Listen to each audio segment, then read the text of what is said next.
maaf, perbuatan pidana secara singkat itu didefinisikan sebagai suatu perbuatan yang dilarang atau perbuatan yang diperintahkan disertai dengan ancaman pidana bagi yang melanggar atau tidak melaksanakan perintah. Dari definisi perbuatan pidana itu apakah termasuk juga atau mencakup mengenai pertanggungjawaban pidana? Hukum pidana Indonesia tidak menyatukan antara perbuatan pidana dan pertanggungjawaban pidana. Kita mengenal paham dualistis dan bukan paham monistis, yang mana dalam paham dualistis di dalam definisi perbuatan pidana tidak meliputi pengertian atau definisi dari pertanggungjawaban pidana. Kalau memang seperti itu, apa definisi dari pertanggungjawaban pidana itu sendiri?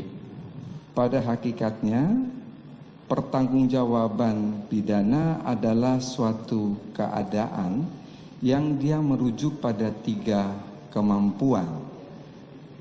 Kemampuan yang pertama, bahwa si pelaku itu menyadari perbuatan dan akibatnya. Kemampuan yang kedua, pelaku itu menyadari bahwa perbuatan tersebut bertentangan dengan ketertiban umum. Dan yang ketiga, ketika pelaku melakukan perbuatan tersebut, dia berada dalam kebebasan kehendak. Dilihat dari sudut hukum pidana, maka timbullah pertanggungjawaban pidana. Dari definisi itu, apakah juga meliputi mengenai kesalahan? Kalau kita melihat definisi mengenai kesalahan secara singkat, diartikan sebagai pencelaan yang diberikan kepada seseorang atas perbuatan yang dia lakukan yang seharusnya bisa dihindari. Kesalahan adalah elemen utama dari pertanggungjawaban pidana. Tetapi kesalahan ini juga mempunyai beberapa pengertian. Kesalahan dalam arti yang luas, dia ekivalen dengan pertanggungjawaban. Kesalahan juga bisa diartikan sebagai bentuk kesalahan, baik kesengajaan atau kealpaan, sementara kesalahan dalam pengertian yang sempit adalah salah satu bentuk dari kesalahan itu sendiri yang biasanya kita sebut dengan istilah kealpaan. Kalau memang seperti itu, bagaimana hubungan antara perbuatan pidana dan pertanggungjawaban pidana dalam hukum pidana Indonesia? Hubungan antara pertanggungjawaban pidana dan perbuatan pidana, seseorang yang melakukan perbuatan pidana belum tentu dijatuhi pidana. Masih dilihat apakah orang tersebut dapat ataukah tidak dimintakan pertanggungjawaban pidana. Namun tidak sebaliknya, ketika seseorang dapat dimintakan pertanggungjawaban pidana, maka sudah barang tentu dia melakukan perbuatan pidana, maka pada ujungnya dia akan dijatuhi pidana. Dari definisi tadi perbuatan pidana dan pertanggungjawaban pidana, apakah untuk menyatakan seseorang itu telah melakukan suatu perbuatan pidana dan orang itu mampu atau dapat mempertanggungjawabkan pidana tersebut sehingga dijatuhi pidana, motif seseorang menjadi suatu hal yang prinsip untuk dibuktikan? Majelis yang mulia, pertanyaan ini sebetulnya pernah diutarakan oleh penyidik ketika diperiksa. Tapi saya katakan beginilah, nanti ketika dalam persidangan saya akan menjelaskan ketika pertanyaan soal motif. Ada 5 hal yang ingin saya terangkan persoalan motif. Kalau kita membuka kamus bahasa Indonesia, motif itu berarti dorongan, latar belakang seseorang melakukan sesuatu. Sesudah motif, ada yang namanya kehendak. atau kemauan untuk melakukan perbuatan tersebut. Artinya ada perbedaan antara kehendak, antara motif dan kehendak. Itu yang pertama. Yang kedua yang mulia, harus dipahami bahwa salah satu bentuk kesalahan itu adalah kesengajaan. Yang disyaratkan dalam kesengajaan itu adalah weiten, mengetahui, and willen, menghendaki. Sama sekali dia tidak memasukkan motif sebagai syarat dari kesengajaan. Kendati pun ada corak kesengajaan yang menghendaki motif. Yang ketiga yang mulia, yang ingin ahli jelaskan dari persoalan motif ini, hukum pidana Indonesia ini adalah anak kandung hukum pidana Belanda. Di dalam hukum pidana Belanda ada dua teori mengenai kesalahan. Kesalahan yang pertama adalah kesalahan secara psikologis. Kesalahan yang kedua adalah kesalahan secara deskriptif normatif. Kesalahan psikologis ini penganutnya diajarkan antara lain oleh Simons, sementara kesalahan deskriptif normatif ini diajarkan oleh Pompe. Karena itu dia mengatakan kesalahan itu pada hakikatnya adalah normenvertreding. Normenvertreding itu adalah pelanggaran norma. Ketika hukum pidana ini dia masuk ke Indonesia, saya kira majelis yang mulia, penuntut umum maupun penasihat hukum, ketika kita belajar hukum pidana, kita mengenal satu nama yang namanya Mulyatno. Mengapa ini penting ahli kemukakan? Kebetulan saya dari Universitas Gadjah Mada, penasihat hukum lulusan UGM, ini penuntut umum mahasiswa saya juga lulusan UGM, jadi kita kawan seperguruan. Hanya saja harus memahami betul apa yang dikatakan oleh guru besar kita.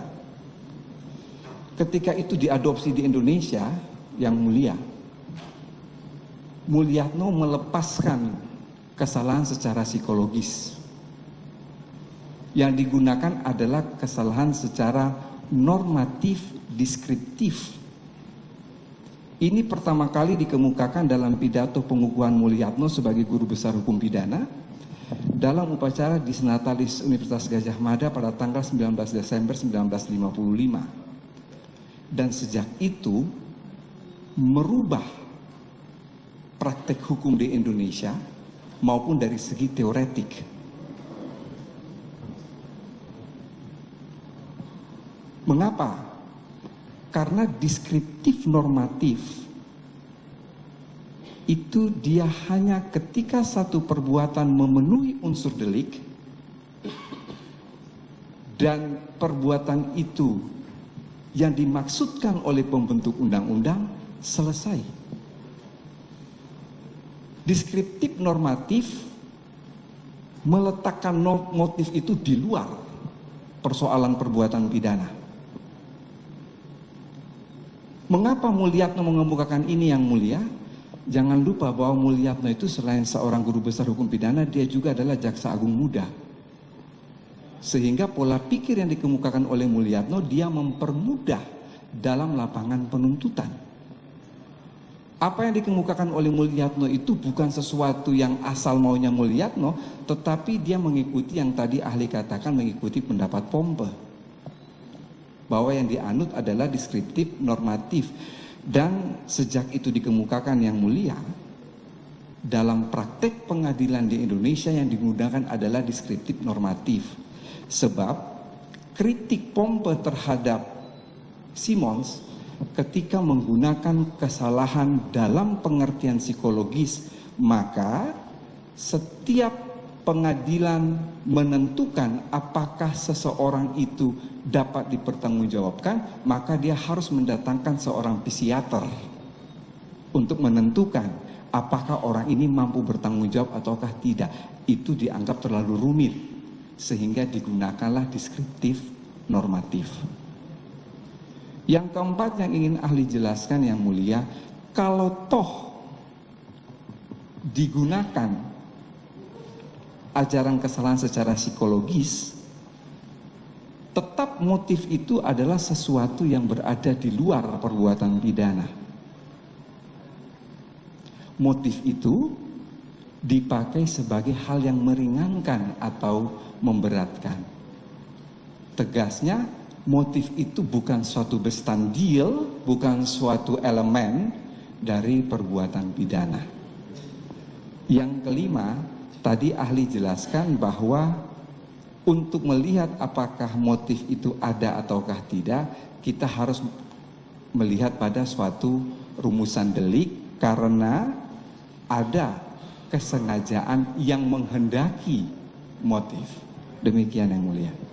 Baik, saudara ahli, tadi Anda terakhir mengatakan ada kesengajaan yang menghendaki motif dan itu tidak terlepas dari rumusan delik.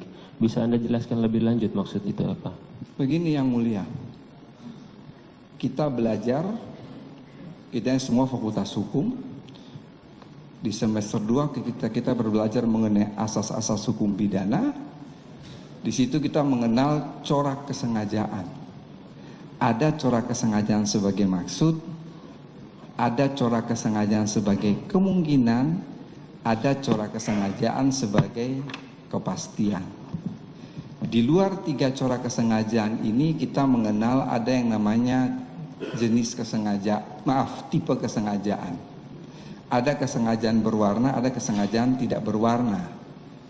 Kalau kita mau pindah lagi, ada yang namanya jenis kesengajaan.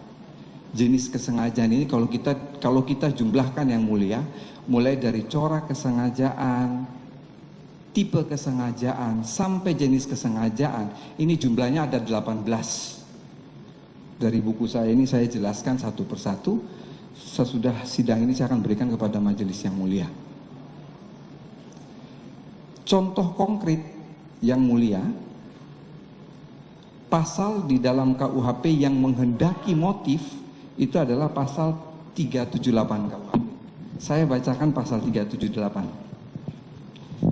378 ini dia tidak hanya menghendaki motif, dia menghendaki motif, perbuatan, dan akibat. Saya bacakan ketentuan pasal 378. Barang siapa dengan maksud. Kalau rumusan delik itu menggunakan kata-kata dengan maksud yang mulia, maka di situ tidak ada kesengajaan lain selain kesengajaan sebagai maksud. Kesengajaan sebagai maksud itu apa? Kesengajaan sebagai maksud itu membutuhkan motif. Harus ada motif, ada perbuatan, ada akibat. 378 itu menghendaki semuanya. Motifnya apa? Untuk menguntungkan diri sendiri atau orang lain. Caranya apa? Caranya itu adalah secara melawan hukum dengan memakai nama palsu atau martabat palsu, dengan tipu mulsiat atau rangkaian kebohongan. Menggerakkan orang lain. Nah, apa akibat yang dikehendaki? Akibat yang dikehendaki adalah untuk menyerahkan barang sesuatu kepadanya supaya memberikan memberikan utang maupun menghapuskan piutang. Pasal ini dia mengandung motif karena ada kata-kata barang siapa dengan maksud. Jadi sudah tidak ada lagi kesengajaan yang lain selain kesengajaan sebagai maksud. Dalam teori, kesengajaan sebagai maksud ini dikenal dengan istilah dolus directus. Dolus directus antara motif, perbuatan, dan akibat harus betul-betul terwujud. Demikian. Baik, saudara ahli.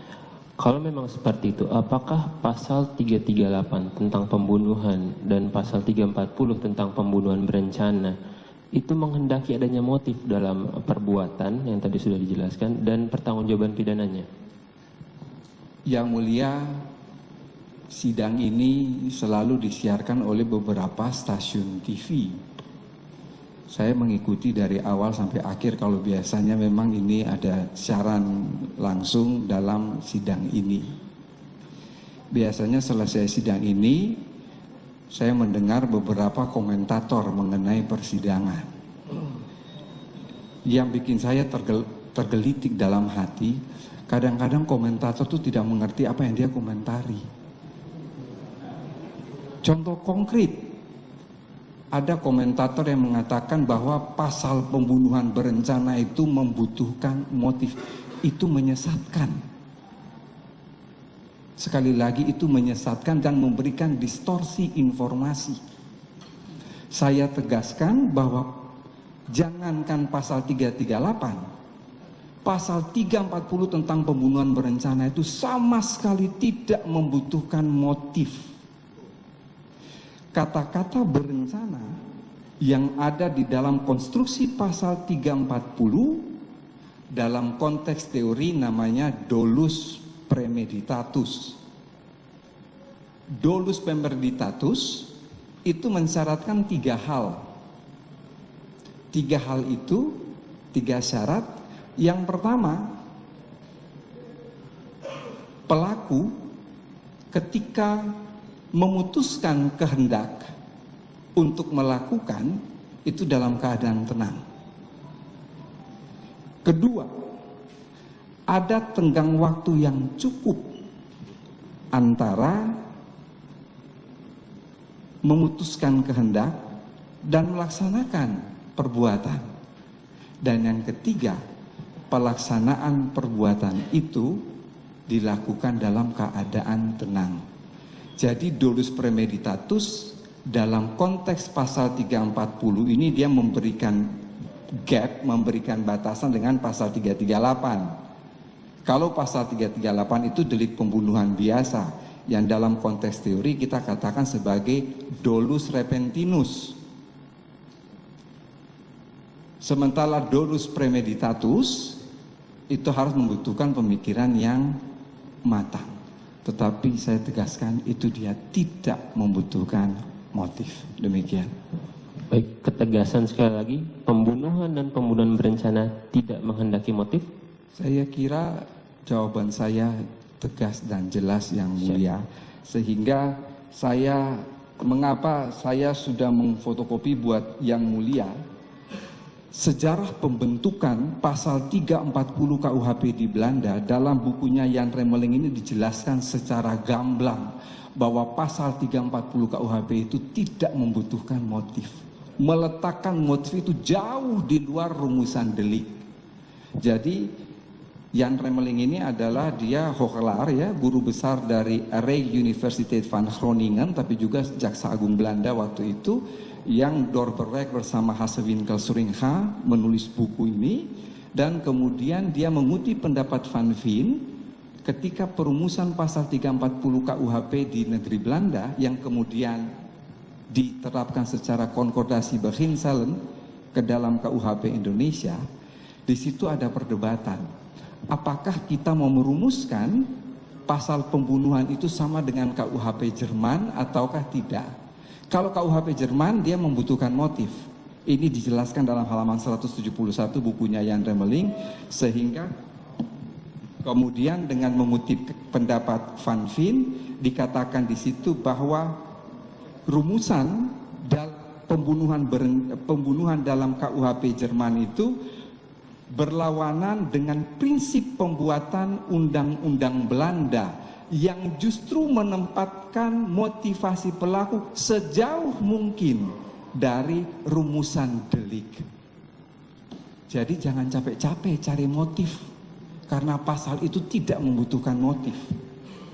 Jadi kalau nanti mungkin majelis yang mulia bersidang di tempat lain cerita soal pembunuhan berencana, kalau ada ahli pidana yang bilang harus memerlukan motif, suruh baca ulang mengenai sejarah pembentukan KUHP di Belanda. Demikian yang mulia. Baik, saudara ahli. Keadaan seperti ini sekarang. Di dalam surat dakwaan itu misalkan ya, sudah ada uraian mengenai latar belakang melakukan suatu tindak pidana. Itu apa penjelasannya? Sudah ada motif dijabarkanlah dalam surat dakwaan. Kemudian dijabarkan juga mengenai unsur-unsur dalam pembunuhan berencana itu. Sampai akhirnya kepada akibat bahwa si korban itu mati. Apabila dalam surat dakwaan itu nanti dalam surat tuntutan tidak analisa mengenai motif, apa akibatnya terhadap surat dakwaan itu? Yang mulia, suatu pasal dirumuskan dalam rumusan delik mempunyai dua fungsi. Fungsi yang pertama adalah pengejawantahan asas legalitas. Kebetulan disertasi saya mengenai asas legalitas. Yang kedua adalah fungsi unjuk bukti. Yang dibuktikan oleh penuntut umum itu hanyalah bestandil. Apa perbedaan antara bestandil dan elemen? Yang mulia, kalau kita membuka kamus bahasa Belanda Indonesia, elemen itu diartikan sebagai unsur, bestandil diartikan juga sebagai unsur, padahal itu dua hal yang berbeda. Elemen bisa tertulis, bisa tidak tertulis. Bestandil itu adalah unsur yang ekspresif, verbis. Ya. Betul. Karena tadi yang saudara sampaikan sepertinya berencana itu seakan-akan hanya sebagai alasan memperberat. Betul, memperberat. Sehingga yang harus dibuktikan bahwa satu, pelaku memutuskan kehendak itu dalam keadaan tenang, ada jangka waktu yang cukup antara pemutusan kehendak dan pelaksanaan kehendak, dan pelaksanaan kehendak itu atau perbuatan itu dalam waktu yang tenang. Baik, ahli. Menarik pendapat saudara setelah kami amati selama proses persidangan ini. Akan tetapi ada yang saya tidak sependapat. Seperti yang ahli katakan di dalam pasal 340 Kitab Undang-Undang Hukum Pidana itu tidak perlu ada motif, ya. Saudara bilang tadi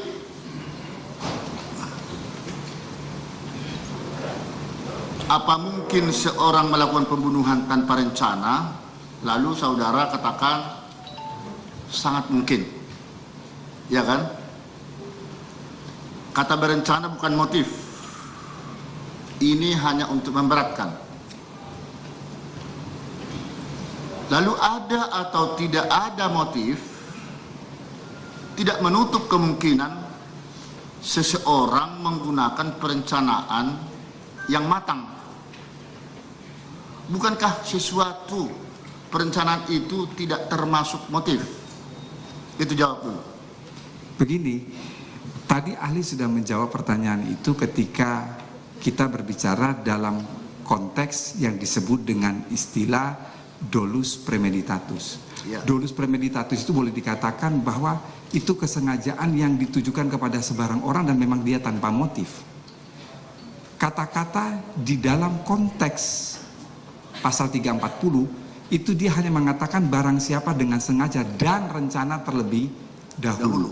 Jadi sengaja itu dia hanya membutuhkan witten and willen, sementara rencana itu yang tadi sudah ahli berkata menerangkan secara berulang-ulang, ada 3 syarat yang harus dipenuhi.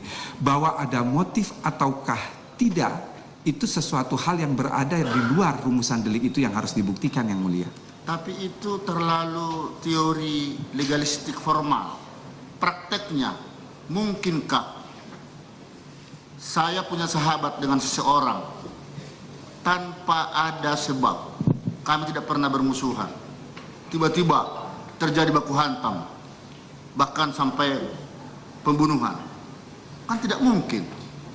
Tanpa ada api tidak mungkin ada asap, begitulah kurang lebih.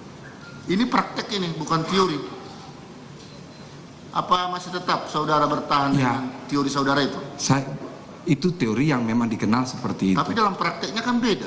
Silahkan dalam praktek demikian, tetapi saya tetap berpegang pada pendapat motif itu tidak diperlukan dalam pasal 340. Karena dengan adanya latar belakang motifnya, mengapa saya bunuh seseorang? Saya sakit hati karena dia punya utang dengan saya nggak dibayar-bayar. Itu yang menyebabkan, dan itu akan mempersempit atau akan lebih membuat hakim itu lebih dekat apa yang menjadi alasan terjadinya tindak pidana itu. Itulah dalam praktek yang kami lakukan. Bagaimana pendapat saudara itu? Saya tetap berpendapat bahwa yang kita anut adalah deskriptif normatif. Ketika perbuatan pembunuhan itu sudah terjadi, maka tidak perlu menyelidiki apa latar belakang dia melakukan pembunuhan. Kalau toh itu mau diselidiki, maka bukan merupakan bagian dari unsur delik, tetapi sebagai yang tadi ahli sudah katakan, sebagai hal yang memperingan atau memperberat hukuman terhadap terdakwa. Demikian yang mulia.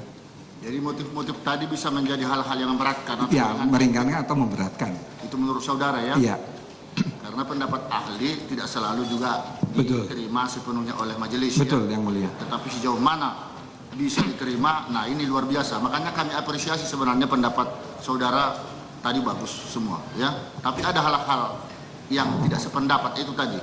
Lalu saudara bilang tadi di Indonesia menganut pembuktian terbalik, ya. Itu benar memang menurut pasal 183 KUHP, ya. 2 alat bukti yang sah dan hakim yakin akan perbuatan terdakwa itu, maka disitulah hakim akan menjatuhkan pidana kesalahan daripada terdakwa.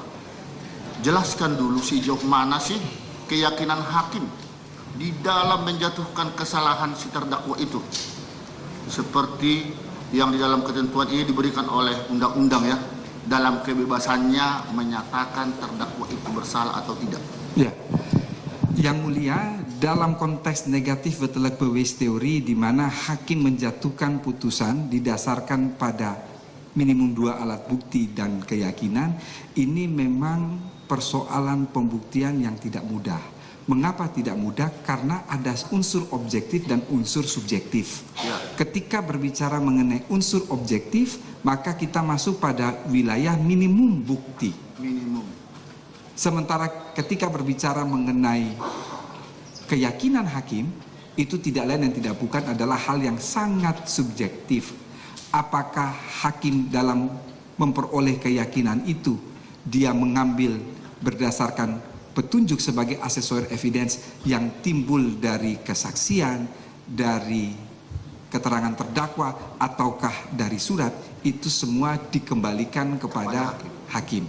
Oleh karena itu, yang mulia, kalau kita berbicara mengenai 5 alat bukti, tidak pernah dalam berita acara sidang itu ada, kan pasti kalau berita acara sidang ada dakwaan, kemudian pembuktian itu ada keterangan saksi, keterangan ahli, surat, keterangan terdakwa. Tidak pernah ada petunjuk. Tidak pernah kan dalam berita acara bilang petunjuk begini. Karena petunjuk itu sesuatu hal yang sangat personal like dari hakim. Dan itu memang biasanya tidak diungkapkan. Ini sedikit bertanya kepada urusan pembuktian teori. Mana sih lebih kuat pembuktian teori atau pendapat daripada praktek fakta yang sesungguhnya terjadi?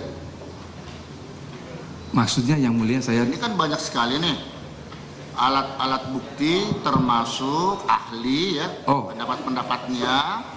Sementara ada juga alat bukti saksi fakta.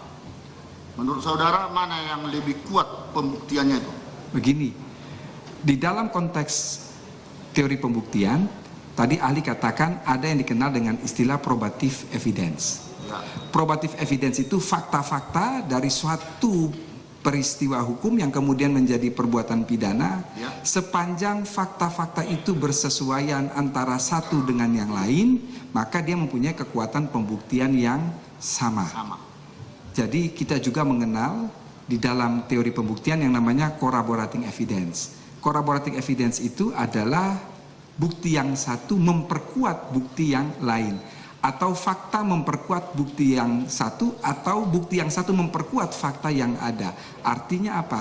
Antara satu dengan yang lain itu ada suatu kesesuaian. Jadi, maaf, antara fakta jika bersesuaian dengan pendapat-pendapat ahli atau teori tadi itu akan sama-sama kekuatan pembuktiannya, begitu? Betul, Yang Mulia. Demikian ya. Baik. Kalau begitu menurut ahli mana lebih dahulu timbul praktek daripada teori? Kalau itu kita berbicara itu sama pertanyaan dengan ayam atau telur yang lebih dulu.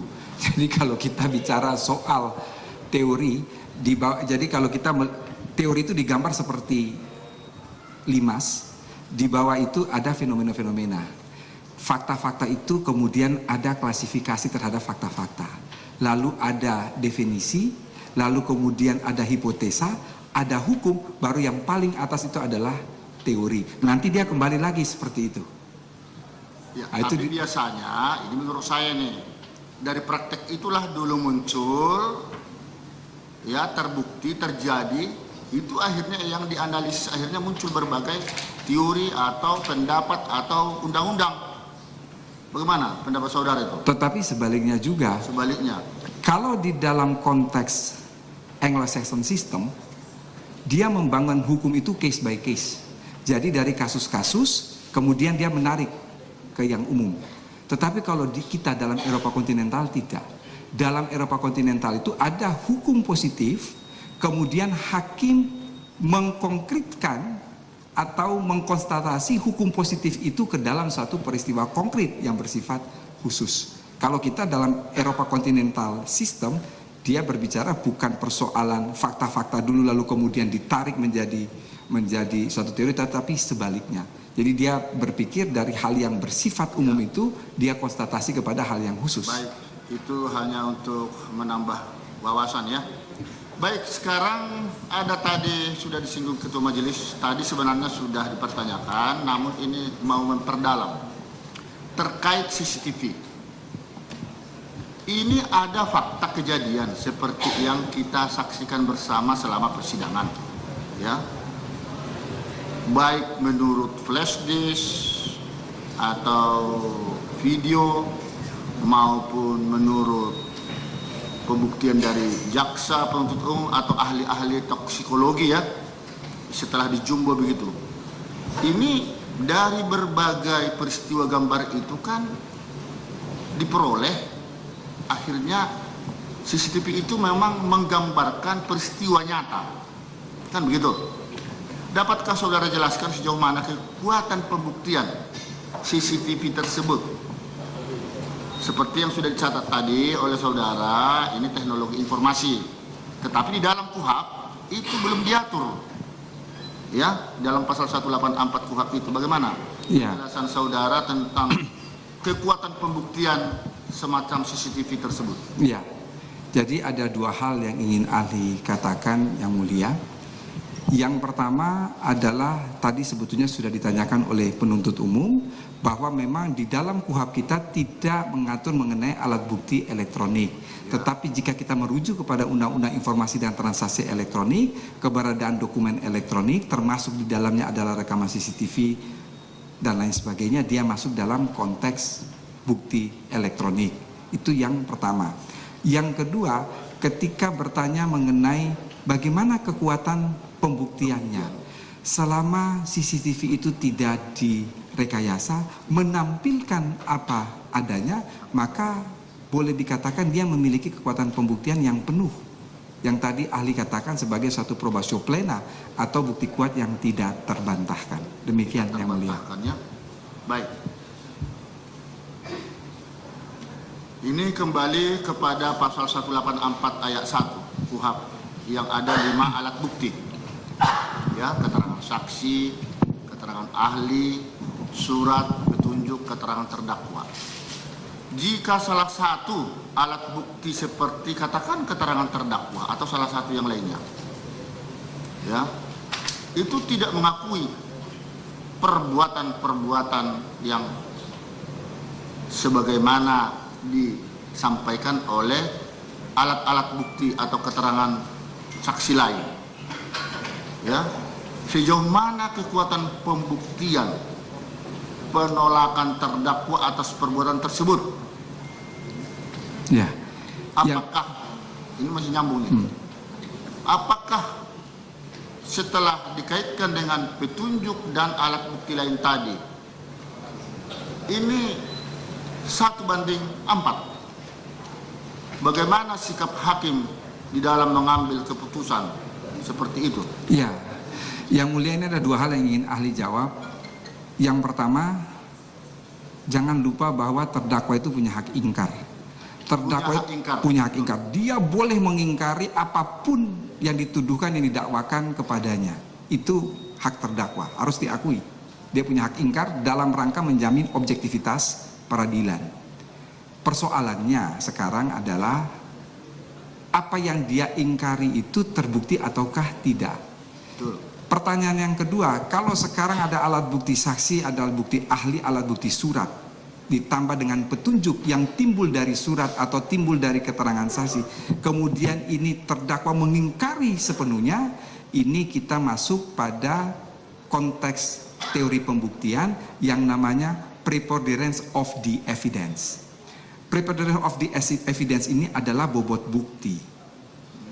Ketika hakim akan menjatuhkan pidana, maka hakim meyakini bobot bukti yang memberatkan terdakwa ini jauh lebih banyak dibandingkan dengan hal yang meringankan. Sebaliknya, ketika hakim akan membebaskan atau melepaskan terdakwa dari segala tuntutan hukum, maka preponderance of the evidence, bobot bukti dari penasihat hukum ini atau yang disampaikan di pengadilan, dia lebih berat bila dibandingkan dengan bobot bukti yang memberatkan terdakwa. Jadi persoalan bobot bukti ini seperti yang tadi ahli katakan, ketika masuk pada bewijskracht atau kekuatan pembuktian, seluruhnya itu adalah depend on judge. Semuanya tergantung kepada hakim. Tetapi bisa dilihat bahwa kalau yang lebih banyak itu mestinya yang kemudian mendasari putusan pengadilan. Demikian yang mulia. Baik. Terkait dengan hak ingkar terdakwa tadi, apa ada kaitannya ya dengan menurut hukum acara pidana, terdakwa itu biasanya memang tidak disumpah. Yang disumpah itu adalah saksi atau ahli. Di sana menurut kami agar terdakwa itu bebas memberikan berbagai pendapat atau jawaban. Mau bohong juga boleh, mau mengakui, mau jujur juga boleh. Bagaimana pendapat saudara? Ya, memang demikian. Karena terdakwa mempunyai hak ingkar, ya, maka dia tidak boleh disumpah. Kalau dia disumpah kemudian terbukti bohong, maka dia kena sumpah palsu, juga kena perbuatan yang didakwakan oleh penuntut umum. Sehingga memang konsekuensinya terdakwa itu tidak boleh disumpah. Nah, kalau memang menurut yakin apa yang dia bantah ingkar tadi ya tidak sesuai seperti yang sudah saudara jelaskan tadi, penolakan itu tidak punya argumentasi, tidak mendapat dukungan dari berbagai alat bukti lain, itu bisakah hakim akhirnya menjadikan itu penilaian atau pertimbangan menjadi hal-hal yang memberatkan? Ya, biasanya seperti itu. Jadi dianggap terdakwa tidak berbelit-belit dan sebagainya, dianggap sebagai hal yang memberatkan. Tetapi juga yang ingin ahli katakan, ya, ketika berbicara soal bobot bukti ini, ya, di situ seluruhnya dikembalikan kepada hakim untuk melihat apakah kesesuaian antara bukti-bukti yang satu dengan bukti-bukti yang lain, dia sesuai ataukah tidak, atau dengan apa yang disampaikan oleh terdakwa dalam alat bukti keterangan terdakwa. Demikian yang mulia. Ya. Nah, sekarang mengenai, karena di dalam BAP dan kita baca disinggung mengenai pasal 340 ya KUHP, ini ingin kita perdalam kembali. Di sana ada unsur sengaja, apakah ini dalam praktek nih? Kami sudah mendengar tadi penjelasan saudara di dalam teori demi teori ya. Apakah dengan sengaja ini sama artinya dengan maksud atau keinginan atau kehendak untuk melaksanakan sesuatu, ada niat, ada rencana untuk melukai seseorang? Begitukah maksudnya dengan sengaja di sini? Jadi begini yang mulia, di dalam buku prinsip-prinsip hukum pidana ini ahli tulis secara gamblang mengenai perumusan kesengajaan dalam suatu pasal. Ada kalanya bentuk kesalahan berupa kesengajaan ini dijelaskan secara ekspresif verbis. Ya. Pasal 338, pasal 340 dia secara ekspresif verbis menulis di situ kata-kata dengan sengaja. Ada kalanya kata-kata dengan sengaja itu tidak ditulis. Contohnya pasal 351 tentang penganiayaan, tidak ada di situ kata-kata dengan sengaja. Dia langsung mendefinisikan penganiayaan bla bla bla bla bla. Tidak ada satupun kata tentang sengaja di situ. Lalu pertanyaan lebih lanjut yang mulia, Ya. bagaimana kalau suatu pasal itu dia tidak menyebutkan bentuk kesalahan? Di sini Simons menggunakan suatu doktrin yang itu diikuti oleh seluruh ahli hukum pidana bahwa jika suatu pasal tidak menyebutkan bentuk kesalahan, maka pasal itu harus diartikan sebagai kesengajaan. Lalu apa bedanya antara rumusan delik yang secara tegas menyebutkan barang siapa dengan sengaja dan rumusan delik yang tidak menyebutkan kata-kata dengan sengaja? Bedanya itu ada pada lapangan penuntutan. Ketika ada kata-kata dengan sengaja, maka penuntut umum hukumnya wajib untuk membuktikan kesengajaan itu. Tetapi kalau tidak ada kata-kata dengan sengaja, maka penuntut umum tidak perlu membuktikan adanya kesengajaan. Begitu semua unsur delik terbukti, maka kesengajaan dianggap terbukti dengan sendirinya. Yang kedua yang mulia, Ya. tidak selamanya kata-kata dengan sengaja itu ditulis barang siapa dengan sengaja, tetapi menggunakan kata-kata yang lain. Tadi Ali sudah memberikan contoh pasal 378. Dia tidak menyebutkan barang siapa dengan sengaja, tapi barang siapa dengan maksud. Pasal 362, barang siapa mengambil barang sebagian atau seluruhnya kepunyaan orang lain dengan maksud dimiliki. Kata-kata dengan maksud itu dia menghendaki hanya kesengajaan sebagai maksud. Kesengajaan sebagai maksud itu apa? Berarti antara motif, kemudian perbuatan dan akibat benar-benar terwujud. Konteks pasal 340 yang hanya menyebutkan kata-kata dengan sengaja, itu dia sebetulnya hanya mensyaratkan weten and willen, mengetahui dan menghendaki. Tadi pertanyaan yang mulia di sebelah kanan ketua majelis sudah bertanya persoalan niat. Niat itu sebetulnya ada dalam kata-kata dengan sengaja, bukan dalam kata-kata berencana. Demikian yang mulia. Dengan sengaja tadi termasuk niat itu, apakah itu sudah termasuk di dalamnya ada satu perencanaan? Tidak.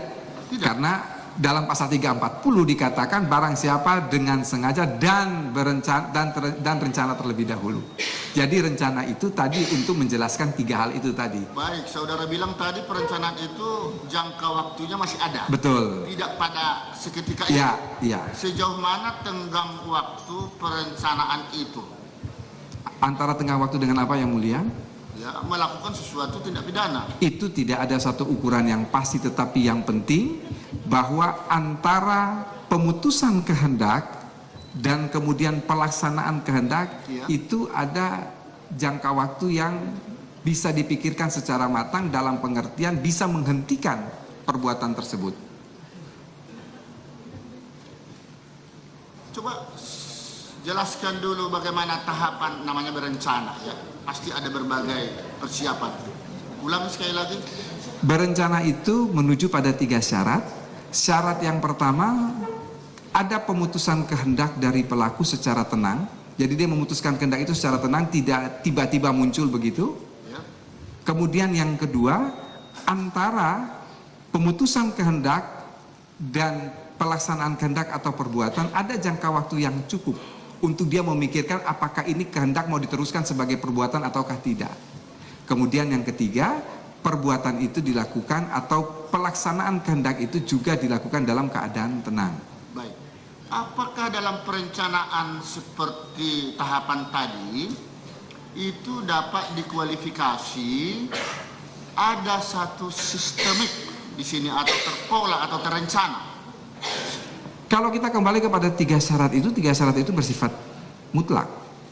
Karena 3 syarat itu bersifat mutlak, berarti dia bersifat terstruktur antara dengan tahap-tahap yang tadi ahli katakan. Boleh saudara contohkan tahapan terstruktur tadi?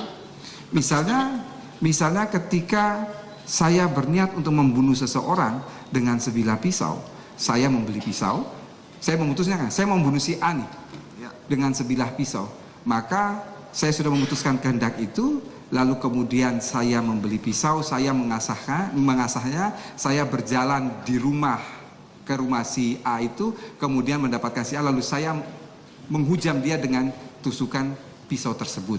Ini termasuk dalam konteks berencana, karena dia memutuskan kehendak itu dalam keadaan tenang. Kemudian yang kedua, ada jangka waktu yang bisa untuk dia menghentikan perbuatan itu. Dan yang ketiga, dia melakukan itu juga pun dalam keadaan tenang. Demikian yang mulia. Begitu ya. Ya ini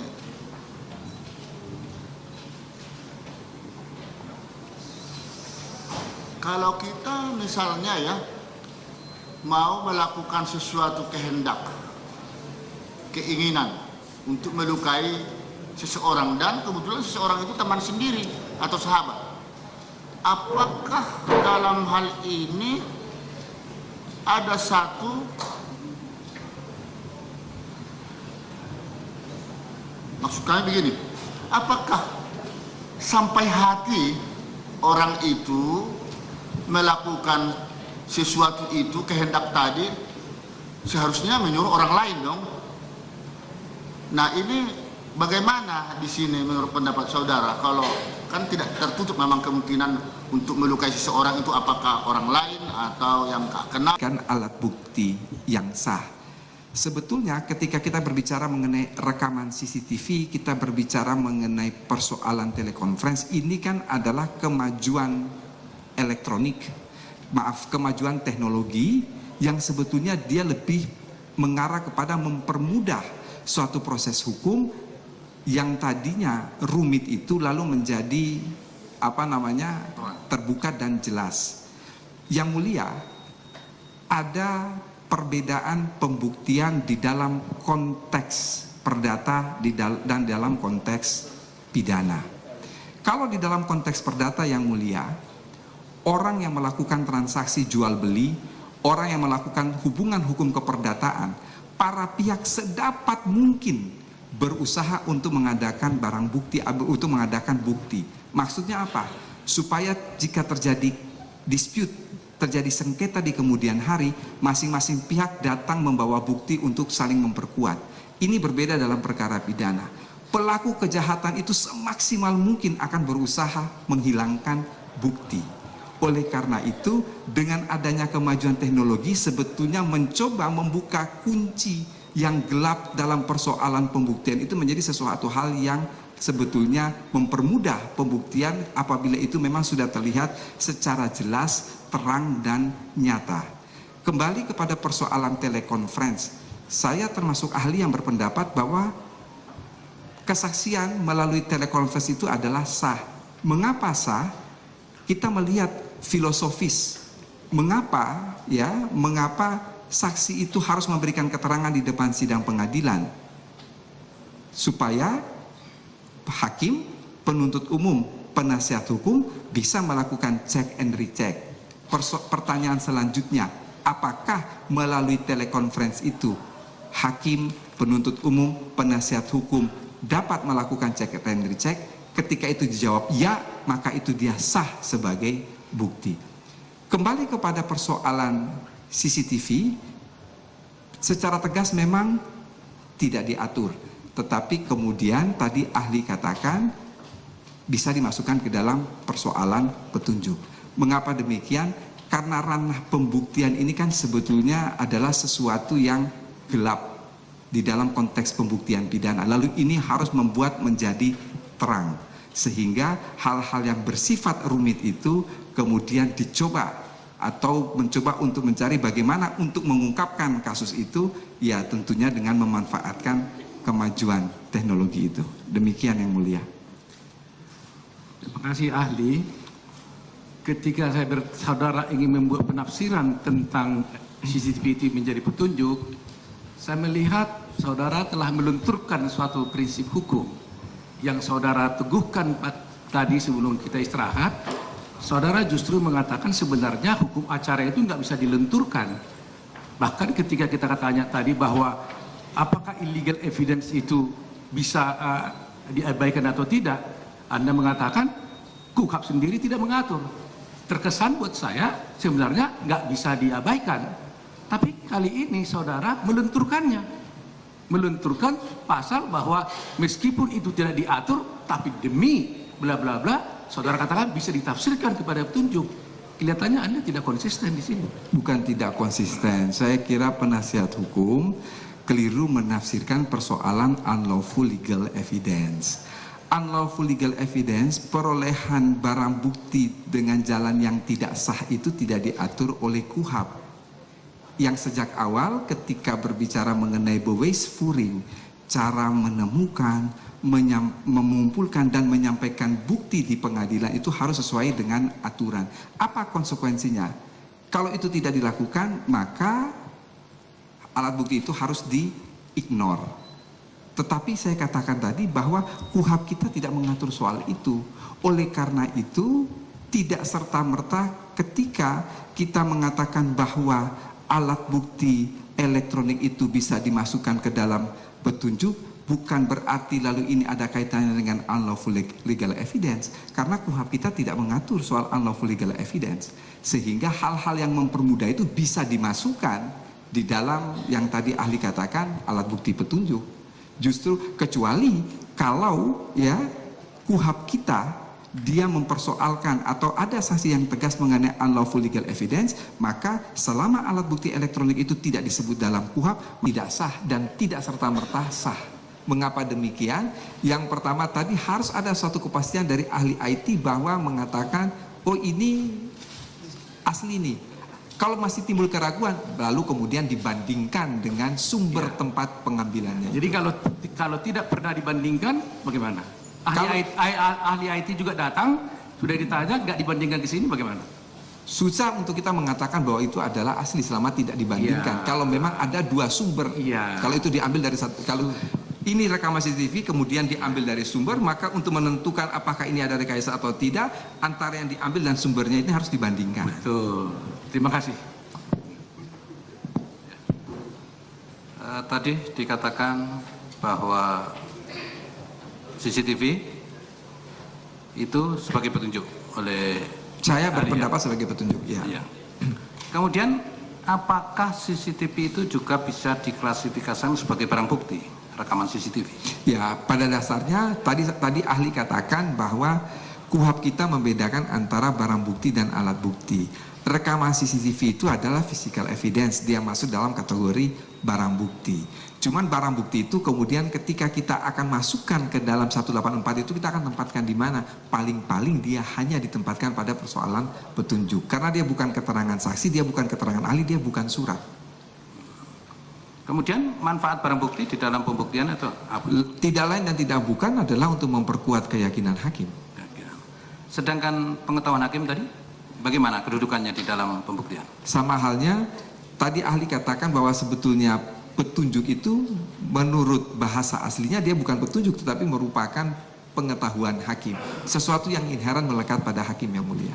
Tapi sumber pengetahuan hakim itu sama, maksud dari ahli juga diperoleh, maksud saya, pengetahuan hakim itu apabila dengan bahasa yang lain adalah petunjuk, apakah pengetahuan hakim itu juga diperoleh dari keterangan saksi, surat, maupun keterangan terdakwa? Dan hal-hal lainnya yang timbul di dalam persidangan. Cukup ya? Ya. Izin yang mulia, ada tambahan terkait dengan CCTV. Saudara ahli, ada ilustrasi seperti ini bahwa ada satu CCTV, rekaman CCTV, DVR. DVR itu ada di satu kafe. Setelah itu pegawai CCTV-nya itu yang memindahkan data-data DVR itu yang tadi 1 hari sampai 30 hari itu dipindahkan khusus untuk tanggal terjadinya tindak pidana. Hanya itu saja dipindahkan menggunakan flash disk. Setelah itu flash disk tersebut disita oleh penyidik. Setelah disita oleh penyidik, Penyidik lalu meminta kepada ahli digital forensik untuk memverifikasi apakah data yang ada di flash disk itu identik atau tidak, sah atau tidak, apakah ada penyisipan atau pemotongan gambar. Setelah itu dilakukan penyitaan juga terhadap DVR. Kemudian, namun saksi yang memindahkan dari DVR ke flash disk itu menyatakan DVR itu ada batas waktunya, 2 minggu itu terhapus semuanya. Data-data itu dihapus setelah 2 minggu atau sebulan. Jadi data yang tadi sudah diambil dalam flash disk itu dalam DVR sudah kosong karena memang mekanismenya seperti itu. Tapi tetap dilakukan penyitaan. Setelah itu dilakukanlah verifikasi oleh ahli dari flash disk tersebut. Flash disk tersebut dinyatakan bahwa itu tidak ada penyisipan, tidak ada pemotongan sama sekali, itu otentik. Dari sudut pandang itu, bagaimana kekuatan pembuktian dari DVR flash disk tersebut? Jadi begini ya, pengambilan melalui flash disk atau CD atau apapun, ini dia kan adalah physical evidence. Physical evidence untuk memeriksa autentisasi itu, kita membutuhkan keterangan ahli untuk menyatakan apakah itu asli ataukah tidak, apakah ada penyisipan ataukah tidak. Kalau itu sudah dilalui berarti sudah selesai, maka dia bisa dikatakan sah. Tetapi kemudian untuk menilai kalau pernyataan ahli itu sudah bisa memastikan bahwa ini tidak ada penyisipan, itu tidak menjadi soal. Tetapi kalau ada keraguan, mestinya kemudian kan ada yang dijadikan sebagai suatu pembanding. Nah, sekarang keadaannya dalam ilustrasi itu bahwa tidak ada lagi pembanding karena memang mekanismenya sudah terhapus secara otomatis di VR tersebut. Kondisinya seperti apa dengan adanya flash disk itu, dan juga flash disk tersebut sudah dilakukan print out dan sudah menjadi hasil analisa ahli dalam bentuk surat. Itu dalam sudut hukum acara pidana bisa dimasukkan sebagai alat bukti apa? Kalau data elektronik itu kemudian di print seperti data komputer, dia masuk dalam alat bukti surat.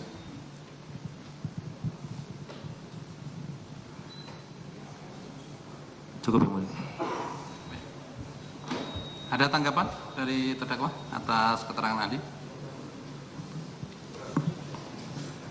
Tidak ngerti yang mulia, tidak ada tanggapan. Terima kasih. Terima kasih. Sama-sama yang mulia. Moga boleh meninggalkan ruang sidang. Dari saksi ahli. Semuanya Saksi ahli masih tetap Profesor Edy Hiary yang merupakan guru besar di Universitas Gadjah Mada dan juga ia merupakan saksi ahli hukum pidana. Dalam kesaksian yang telah dilanjutkan pada usai skors tadi, Majelis Hakim telah mempertanyakan sejumlah pertanyaan kepada saksi ahli perihal motif seseorang melakukan pembunuhan. Dalam keterangannya, saksi ahli tetap berpendirian pada pendapatnya yang menyatakan bahwa sesuai dengan pasal 340 tindak pidana KUHP menyatakan bahwa seseorang bisa melakukan tindak pidana tanpa dibutuhkan ataupun tanpa adanya motif tertentu. Sehingga hal inilah yang tetap ditekankan oleh saksi ahli dalam persidangan sebelumnya itu.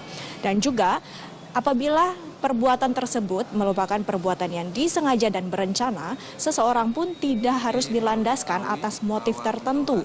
Ini pula juga merupakan salah satu yang telah diberikan keterangannya kepada dari saksi ahli kepada Profesor Edy Hiary terkait bukti validitas CCTV. Apakah CCTV tersebut bisa dijadikan barang bukti? Karena CCTV merupakan alat bukti yang merupakan elektronik dan tidak termasuk dalam KUHP dan tidak ada aturannya dalam undang-undang. Sementara menurut saksi ahli, CCTV bisa saja dijadikan sebagai barang bukti apabila CCTV tidak direkayasa. Dan hal ini bisa dijadikan sebagai petunjuk yang dikategorikan sebagai barang bukti untuk memperkuat keyakinan dari hakim. Nantinya keyakinan hakim tersebut adalah dasar dari hakim untuk menentukan bersalah atau tidaknya terdakwa, tergantung dari alat bukti yang sudah dikumpulkan.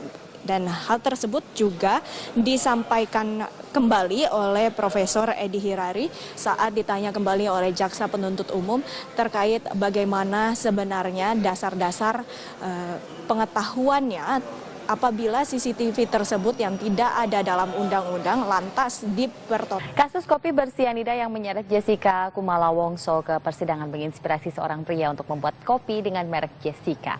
Kopi yang dijual melalui media sosial ini banyak diminati pembeli, namun juga menuai protes dari keluarga Jessica.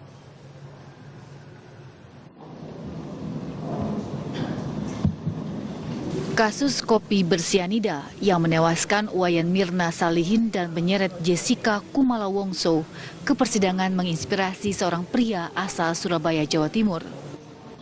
Animo masyarakat dalam mengikuti perkembangan kasus tersebut dimanfaatkan oleh Sefri Haris sebagai merek dagang.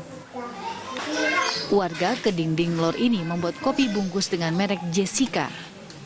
Tak hanya nama, dalam bungkus kopi juga tercetak foto Jessica Kumala Wongso serta keterangan tanpa sianida. Haris mengakui bahwa pembuatan kopi tersebut memang terinspirasi dari kasus Jessica. Ya, pertama terinspirasi dari kasus Jessica yang unik, belum juga selesai gitu. Terus juga selain itu kebutuhan pribadi, finansial, dibuat tambahan pemasukan. Kopi Jessica dijual seharga Rp15.000 per bungkus dan dipasarkan melalui media sosial. Siapa sangka, kopi Jessica ternyata banyak diminati pecinta kopi. Pembelinya tak hanya dari Surabaya, tapi juga dari kota lain seperti Solo hingga Jakarta. Namun penggunaan nama dan foto Jessica memicu protes dari keluarga Jessica. Pengacara hukum Jessica bahkan menyiapkan langkah hukum atas tindakan Haris. Menanggapi hal tersebut, Haris mengaku tidak bermaksud menjatuhkan nama Jessica. Kini, bapak dua anak ini tak lagi meneruskan penjualan kopi Jessica karena khawatir membawa konsekuensi buruk terhadap diri dan keluarganya. Dari Surabaya, Jawa Timur, Sandi Irwanto, TV One mengabarkan. Ada teroris di Senayan, apa yang kemudian dilakukan dan untuk tujuan apa saja ia berada di sana? Dialog selengkapnya akan kami hadirkan sesaat. Pelaku memutuskan kehendak itu dalam keadaan tenang, ada jangka waktu yang cukup antara pemutusan kehendak dan pelaksanaan kehendak, dan pelaksanaan kehendak itu atau perbuatan itu dalam waktu yang tenang. Baik, ahli. Menarik pendapat saudara setelah kami amati selama proses persidangan ini, akan tetapi ada yang saya tidak sependapat. Seperti yang ahli katakan di dalam pasal 340 Kitab Undang-Undang Hukum Pidana itu tidak perlu ada motif, ya. Saudara bilang tadi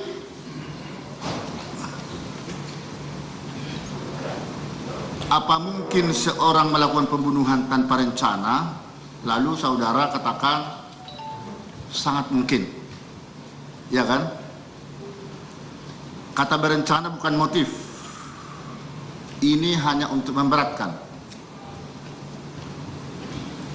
Lalu ada atau tidak ada motif tidak menutup kemungkinan seseorang menggunakan perencanaan yang matang. Bukankah sesuatu perencanaan itu tidak termasuk motif? Itu jawab dulu. Begini, tadi ahli sudah menjawab pertanyaan itu ketika kita berbicara dalam konteks yang disebut dengan istilah dolus premeditatus. Ya. Dolus premeditatus itu boleh dikatakan bahwa itu kesengajaan yang ditujukan kepada sebarang orang dan memang dia tanpa motif. Kata-kata di dalam konteks pasal 340 itu dia hanya mengatakan barang siapa dengan sengaja dan rencana terlebih dahulu. Jadi sengaja itu dia hanya membutuhkan witten and willen, sementara rencana itu yang tadi sudah ahli berkata menerangkan secara berulang-ulang, ada 3 syarat yang harus dipenuhi. Bahwa ada motif ataukah tidak, itu sesuatu hal yang berada di luar rumusan delik itu yang harus dibuktikan, yang mulia. Tapi itu terlalu teori legalistik formal. Prakteknya, mungkinkah saya punya sahabat dengan seseorang tanpa ada sebab, kami tidak pernah bermusuhan, tiba-tiba terjadi baku hantam, bahkan sampai pembunuhan, kan tidak mungkin. Tanpa ada api, tidak mungkin ada asap, begitulah kurang lebih. Ini praktek ini, bukan teori. Apa masih tetap saudara bertahan dengan teori saudara itu? Itu teori yang memang dikenal seperti itu. Tapi dalam prakteknya kan beda.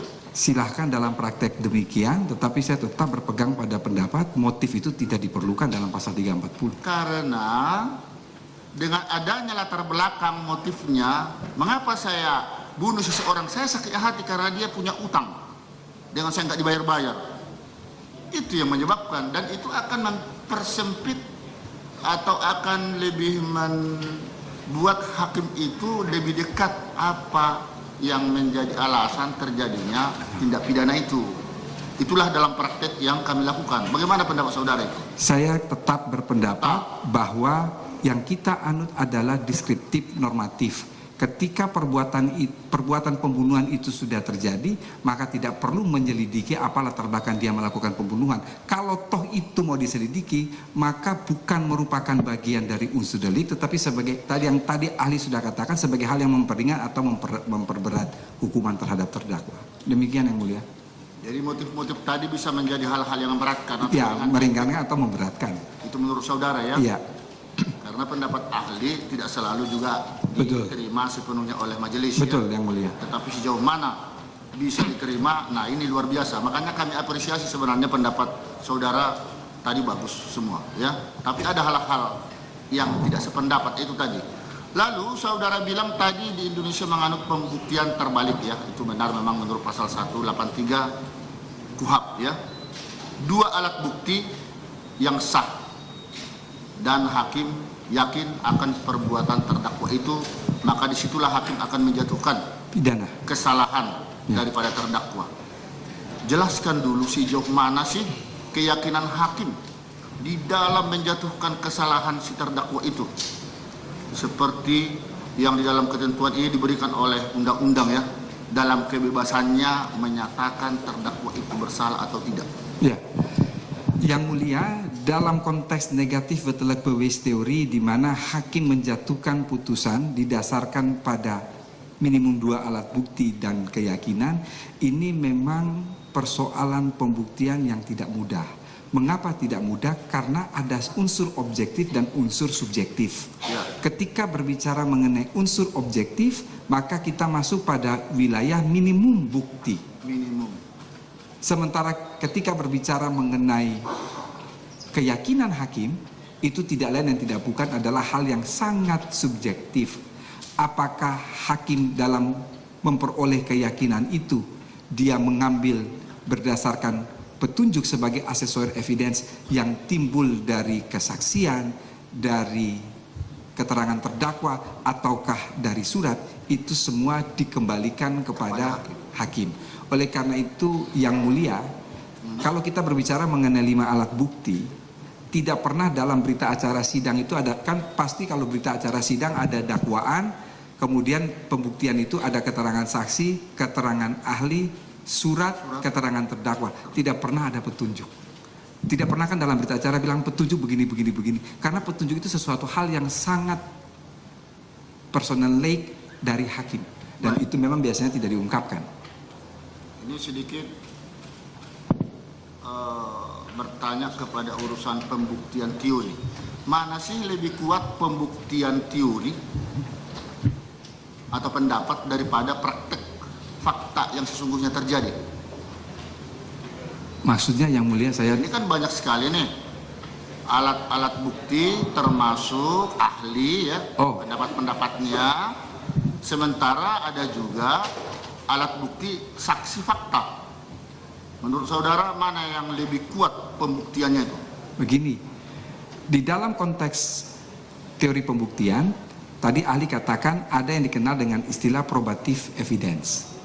Probative evidence itu fakta-fakta dari suatu peristiwa hukum yang kemudian menjadi perbuatan pidana, sepanjang fakta-fakta itu bersesuaian antara satu dengan yang lain, maka dia mempunyai kekuatan pembuktian yang sama. Jadi kita juga mengenal di dalam teori pembuktian yang namanya corroborating evidence. Corroborating evidence itu adalah bukti yang satu memperkuat bukti yang lain, atau fakta memperkuat bukti yang satu, atau bukti yang satu memperkuat fakta yang ada. Artinya apa? Antara satu dengan yang lain itu ada suatu kesesuaian. Jadi, maaf, antara fakta jika bersesuaian dengan pendapat-pendapat ahli atau teori tadi, itu akan sama-sama kekuatan pembuktiannya, begitu? Betul, Yang Mulia. Demikian ya. Baik. Kalau begitu menurut ahli mana lebih dahulu timbul praktek daripada teori? Kalau itu kita berbicara itu sama pertanyaan dengan ayam atau telur yang lebih dulu. Jadi kalau kita bicara soal teori, jadi kalau kita teori itu digambar seperti limas, di bawah itu ada fenomena-fenomena. Fakta-fakta itu kemudian ada klasifikasi terhadap fakta-fakta. Lalu ada definisi, lalu kemudian ada hipotesa, ada hukum, baru yang paling atas itu adalah teori. Nanti dia kembali lagi seperti itu. Ya, tapi biasanya, ini menurut saya nih, dari praktek itulah dulu muncul, ya terbukti, terjadi, itu akhirnya yang dianalisis, akhirnya muncul berbagai teori atau pendapat atau undang-undang.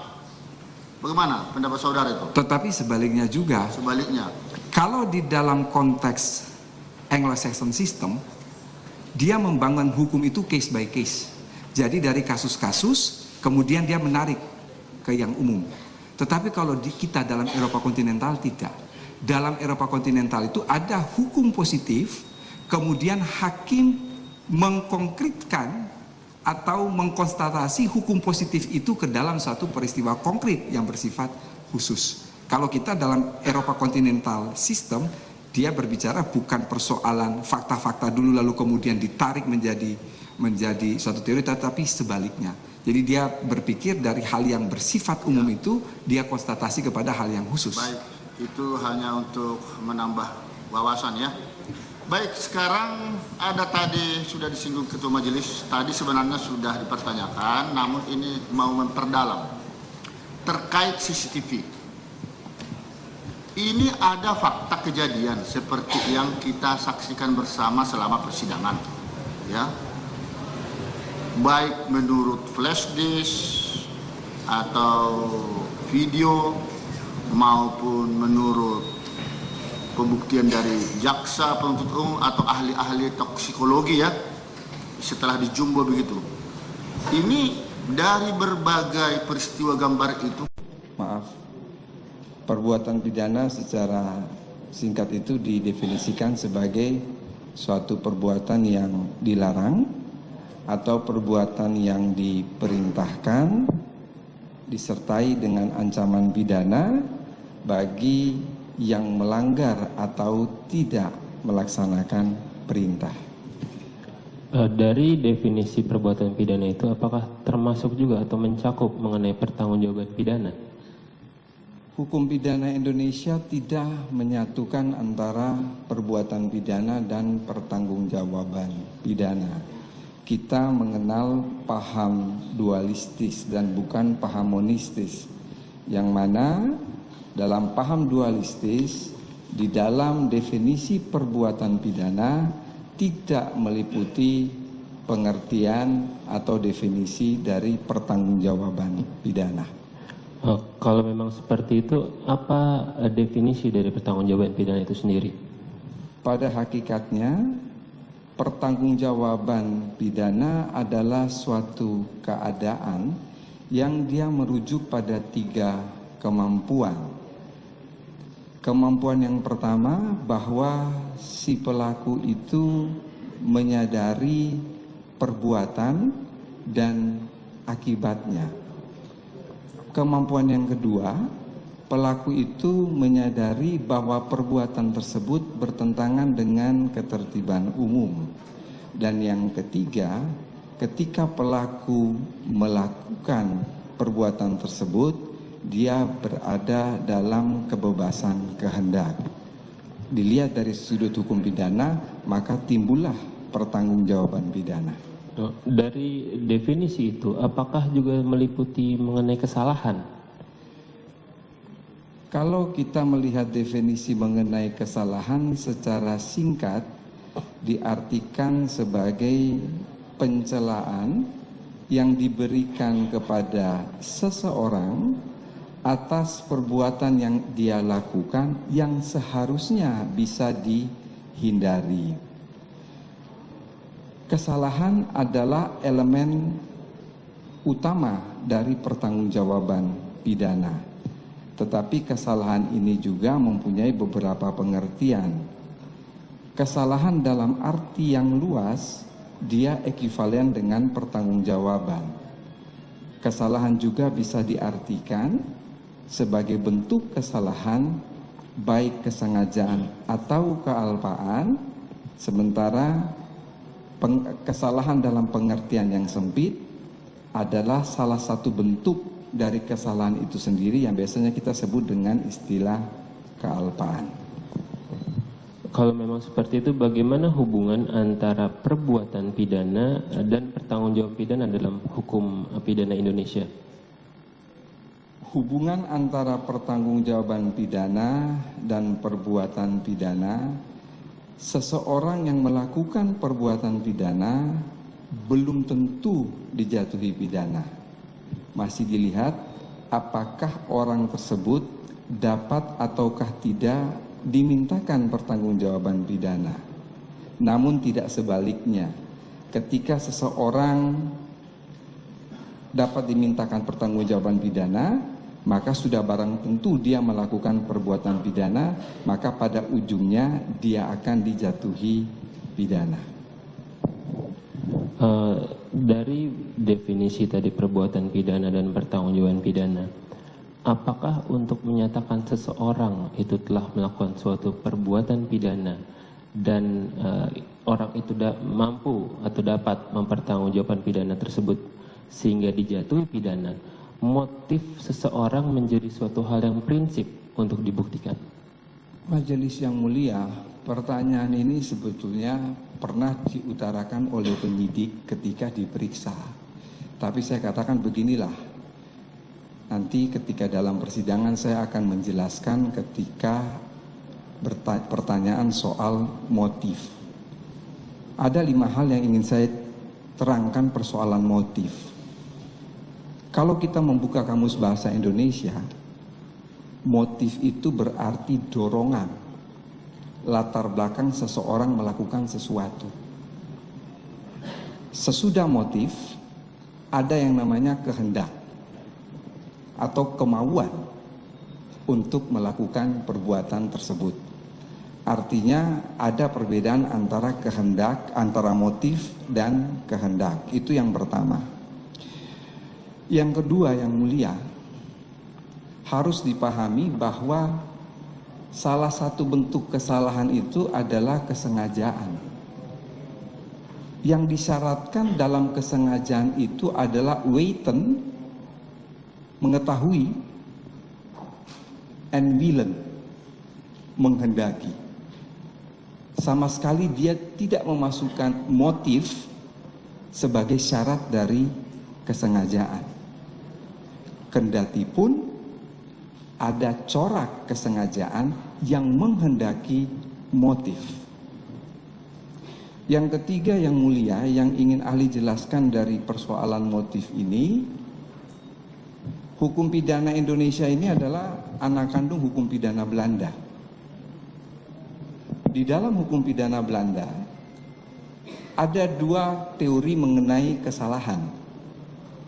Kesalahan yang pertama adalah kesalahan secara psikologis. Kesalahan yang kedua adalah kesalahan secara deskriptif normatif.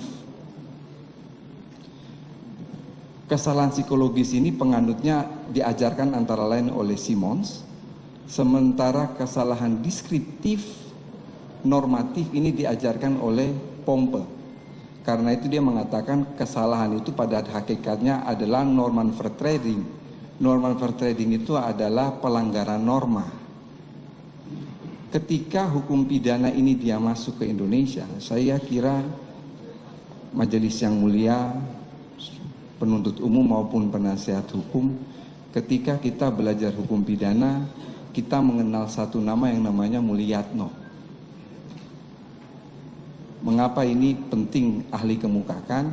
Kebetulan saya dari Universitas Gadjah Mada, penasihat hukum lulusan UGM, ini penuntut umum mahasiswa saya juga lulusan UGM, jadi kita kawan seperguruan. Hanya saja harus memahami betul apa yang dikatakan oleh guru besar kita.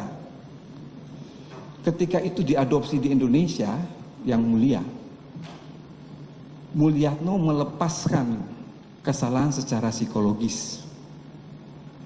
Yang digunakan adalah kesalahan secara normatif deskriptif. Ini pertama kali dikemukakan dalam pidato pengukuhan Mulyatno sebagai guru besar hukum pidana dalam upacara Disnatalis Universitas Gadjah Mada pada tanggal 19 Desember 1955. Dan sejak itu merubah praktek hukum di Indonesia maupun dari segi teoretik.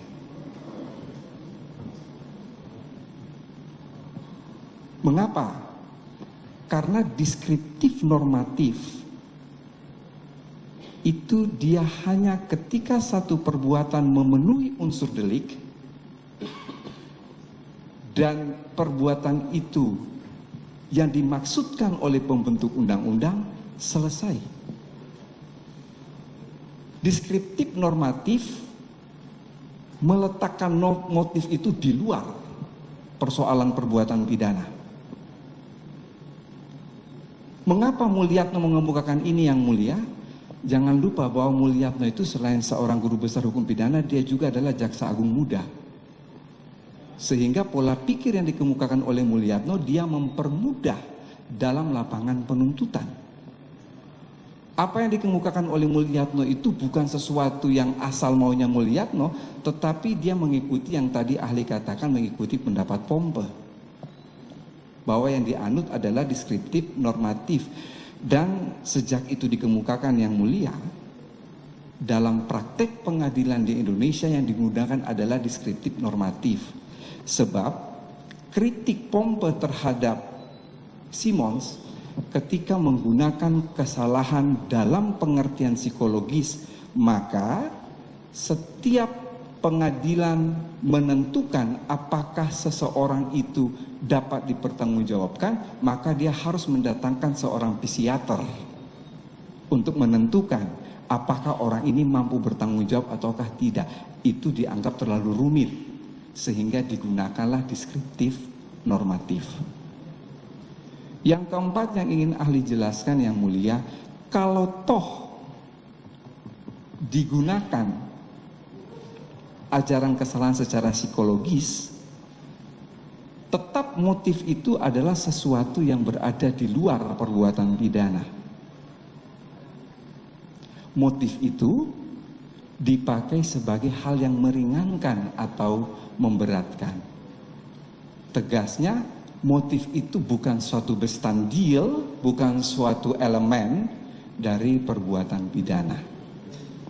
Yang kelima, tadi ahli jelaskan bahwa untuk melihat apakah motif itu ada ataukah tidak, kita harus melihat pada suatu rumusan delik. Kan diperoleh, akhirnya CCTV itu memang menggambarkan peristiwa nyata. Kan begitu? Dapatkah saudara jelaskan sejauh mana kekuatan pembuktian CCTV tersebut? Seperti yang sudah dicatat tadi oleh saudara, ini teknologi informasi. Tetapi di dalam KUHP itu belum diatur. Ya, dalam pasal 184 KUHP itu bagaimana? Ya. Penjelasan saudara tentang kekuatan pembuktian semacam CCTV tersebut. Ya. Jadi ada dua hal yang ingin ahli katakan yang mulia. Yang pertama adalah tadi sebetulnya sudah ditanyakan oleh penuntut umum bahwa memang di dalam KUHP kita tidak mengatur mengenai alat bukti elektronik. Tetapi jika kita merujuk kepada Undang-Undang Informasi dan Transaksi Elektronik, keberadaan dokumen elektronik termasuk di dalamnya adalah rekaman CCTV dan lain sebagainya, dia masuk dalam konteks bukti elektronik. Itu yang pertama. Yang kedua, ketika bertanya mengenai bagaimana kekuatan pembuktiannya, selama CCTV itu tidak direkayasa, menampilkan apa adanya, maka boleh dikatakan dia memiliki kekuatan pembuktian yang penuh. Yang tadi ahli katakan sebagai suatu probatio plena atau bukti kuat yang tidak terbantahkan. Demikian yang mulia. Baik. Ini kembali kepada pasal 184 ayat 1 KUHP yang ada 5 alat bukti. Ya, keterangan saksi, keterangan ahli, surat, petunjuk, keterangan terdakwa. Jika salah satu alat bukti seperti katakan keterangan terdakwa atau salah satu yang lainnya, ya, itu tidak mengakui perbuatan-perbuatan yang sebagaimana disampaikan oleh alat-alat bukti atau keterangan saksi lain, ya, sejauh mana kekuatan pembuktian penolakan terdakwa atas perbuatan tersebut? Ya. Apakah ini masih nyambung nih? Apakah setelah dikaitkan dengan petunjuk dan alat bukti lain tadi, ini 1:4? Bagaimana sikap hakim di dalam mengambil keputusan seperti itu? Ya, yang mulia, ini ada 2 hal yang ingin ahli jawab.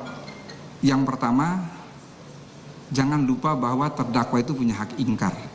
Terdakwa punya hak ingkar. Dia boleh mengingkari apapun yang dituduhkan, yang didakwakan kepadanya. Itu hak terdakwa, harus diakui. Dia punya hak ingkar dalam rangka menjamin objektivitas peradilan. Persoalannya sekarang adalah apa yang dia ingkari itu terbukti ataukah tidak.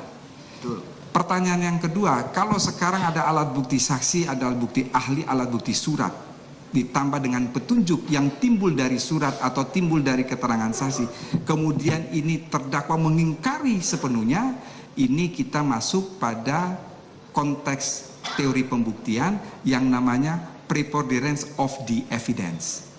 Preponderance of the evidence ini adalah bobot bukti. Ketika hakim akan menjatuhkan pidana, maka hakim meyakini bobot bukti yang memberatkan terdakwa ini jauh lebih banyak dibandingkan dengan hal yang meringankan. Sebaliknya, ketika hakim akan membebaskan atau melepaskan terdakwa dari segala tuntutan hukum, maka preponderance of the evidence, bobot bukti dari penasihat hukum ini atau yang disampaikan di pengadilan, dia lebih berat bila dibandingkan dengan bobot bukti yang memberatkan terdakwa. Jadi persoalan bobot bukti ini seperti yang tadi ahli katakan, ketika masuk pada bewijskracht atau kekuatan pembuktian, seluruhnya itu adalah depend on judge. Semuanya tergantung kepada hakim. Tetapi bisa dilihat bahwa kalau yang lebih banyak itu mestinya yang kemudian mendasari putusan pengadilan. Demikian yang mulia. Baik. Terkait dengan hak ingkar terdakwa tadi, apa ada kaitannya ya dengan menurut hukum acara pidana, terdakwa itu biasanya memang tidak disumpah. Yang disumpah itu adalah saksi atau ahli. Di sana, menurut kami agar terdakwa itu bebas memberikan berbagai pendapat atau jawaban. Mau bohong juga boleh, mau mengakui, mau jujur juga boleh. Bagaimana pendapat saudara? Ya, memang demikian. Karena terdakwa mempunyai hak ingkar, ya, maka dia tidak boleh disumpah. Kalau dia disumpah, kemudian terbukti bohong, maka dia kena tuh. Kena sumpah palsu, juga kena perbuatan yang didakwakan oleh penuntut umum. Sehingga memang konsekuensinya terdakwa itu tidak boleh disumpah. Nah, kalau memang menurut yakin, apa yang dia bantah ingkar tadi ya tidak sesuai seperti yang sudah saudara jelaskan tadi, penolakan itu tidak punya argumentasi, tidak mendapat dukungan dari berbagai alat bukti lain, itu bisakah hakim akhirnya menjadikan itu penilaian atau pertimbangan menjadi hal-hal yang memberatkan? Ya, biasanya seperti itu. Jadi dianggap terdakwa tidak berbelit-belit dan sebagainya, dianggap sebagai hal yang memberatkan. Tetapi juga yang ingin yang ingin ahli katakan, ya, ketika berbicara soal bobot bukti ini, ya, di situ seluruhnya dikembalikan kepada hakim untuk melihat apakah kesesuaian antara bukti-bukti yang satu dengan bukti-bukti yang lain dia sesuai ataukah tidak, atau dengan apa yang disampaikan oleh terdakwa dalam alat bukti keterangan terdakwa. Demikian yang mulia. Ya. Nah, sekarang mengenai, karena di dalam BAP dan kita baca disinggung mengenai pasal 340 ya KUHP, ini ingin kita perdalam kembali. Di sana ada unsur sengaja, apakah ini dalam praktek nih? Kami sudah mendengar tadi penjelasan saudara di dalam teori demi teori, ya. Apakah dengan sengaja ini sama artinya dengan maksud atau keinginan atau kehendak untuk melaksanakan sesuatu, ada niat, ada rencana untuk melukai seseorang? Begitukah maksudnya dengan sengaja di sini? Jadi begini yang mulia, di dalam buku prinsip-prinsip hukum pidana ini ahli tulis secara gamblang mengenai perumusan kesengajaan dalam suatu pasal. Ada kalanya bentuk kesalahan berupa kesengajaan ini dijelaskan secara ekspresif verbis. Ya. Pasal 338, pasal 340 dia secara ekspresif verbis menulis di situ kata-kata dengan sengaja. Ada kalanya kata-kata dengan sengaja itu tidak ditulis. Contohnya pasal 351 tentang penganiayaan, tidak ada di situ kata-kata dengan sengaja. Dia langsung mendefinisikan penganiayaan bla bla bla bla bla. Tidak ada satupun kata tentang sengaja di situ. Lalu pertanyaan lebih lanjut yang mulia, ya, bagaimana kalau suatu pasal itu dia tidak menyebutkan bentuk kesalahan? Di sini Simons menggunakan suatu doktrin yang itu diikuti oleh seluruh ahli hukum pidana, bahwa jika suatu pasal tidak menyebutkan bentuk kesalahan, maka pasal itu harus diartikan sebagai kesengajaan. Lalu apa bedanya antara rumusan delik yang secara tegas menyebutkan barang siapa dengan sengaja dan rumusan delik yang tidak menyebutkan kata-kata dengan sengaja? Bedanya itu ada pada lapangan penuntutan. Ketika ada kata-kata dengan sengaja, maka penuntut umum hukumnya wajib untuk membuktikan kesengajaan itu. Tetapi kalau tidak ada kata-kata dengan sengaja, maka penuntut umum tidak perlu membuktikan adanya kesengajaan. Begitu semua unsur delik terbukti, maka kesengajaan dianggap terbukti dengan sendirinya. Yang kedua yang mulia, ya, tidak selamanya kata-kata dengan sengaja itu ditulis barang siapa dengan sengaja, tetapi menggunakan kata-kata yang lain. Tadi Ali sudah memberikan contoh pasal 378. Dia tidak menyebutkan barang siapa dengan sengaja, tapi barang siapa dengan maksud. Pasal 362, barang siapa mengambil barang sebagian atau seluruhnya kepunyaan orang lain dengan maksud dimiliki. Kata-kata dengan maksud itu dia menghendaki hanya kesengajaan sebagai maksud. Kesengajaan sebagai maksud itu apa? Berarti antara motif, kemudian perbuatan dan akibat benar-benar terwujud. Konteks pasal 340 yang hanya menyebutkan kata-kata dengan sengaja, itu dia sebetulnya hanya mensyaratkan weten and willen, mengetahui dan menghendaki. Tadi pertanyaan yang mulia di sebelah kanan ketua majelis sudah bertanya persoalan niat. Niat itu sebetulnya ada dalam kata-kata dengan sengaja, bukan dalam kata-kata berencana. Demikian yang mulia. Dengan sengaja tadi termasuk niat itu, apakah itu sudah termasuk di dalamnya ada satu perencanaan? Tidak. Karena dalam pasal 340 dikatakan barang siapa dengan sengaja dan berencana dan rencana terlebih dahulu. Jadi rencana itu tadi untuk menjelaskan 3 hal itu tadi. Baik, saudara bilang tadi perencanaan itu jangka waktunya masih ada. Betul. Tidak pada seketika itu. Iya. Sejauh mana tenggang waktu perencanaan itu? Antara tengah waktu dengan apa yang mulia? Ya, melakukan sesuatu tindak pidana. Itu tidak ada satu ukuran yang pasti, tetapi yang penting bahwa antara pemutusan kehendak dan kemudian pelaksanaan kehendak itu ada jangka waktu yang bisa dipikirkan secara matang dalam pengertian bisa menghentikan perbuatan tersebut. Coba jelaskan dulu bagaimana tahapan namanya berencana ya. Pasti ada berbagai persiapan. Ulang sekali lagi. Berencana itu menuju pada 3 syarat. Syarat yang pertama, ada pemutusan kehendak dari pelaku secara tenang. Jadi dia memutuskan kehendak itu secara tenang, tidak tiba-tiba muncul begitu. Kemudian yang kedua, antara pemutusan kehendak dan pelaksanaan kehendak atau perbuatan ada jangka waktu yang cukup untuk dia memikirkan apakah ini kehendak mau diteruskan sebagai perbuatan ataukah tidak. Kemudian yang ketiga, perbuatan itu dilakukan atau pelaksanaan kehendak itu juga dilakukan dalam keadaan tenang. Baik. Apakah dalam perencanaan seperti tahapan tadi itu dapat dikualifikasi ada satu sistemik di sini atau terpola atau terencana? Kalau kita kembali kepada 3 syarat itu bersifat mutlak. Karena 3 syarat itu bersifat mutlak berarti dia bersifat terstruktur antara dengan tahap-tahap yang tadi ahli katakan. Boleh saudara contohkan tahapan terstruktur tadi?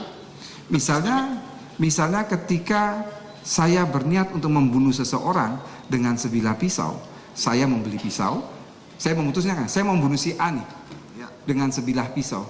Maka saya sudah memutuskan kehendak itu, lalu kemudian saya membeli pisau, saya mengasahnya, saya berjalan di rumah ke rumah si A itu, kemudian mendapatkan si A, lalu saya menghujam dia dengan tusukan pisau tersebut.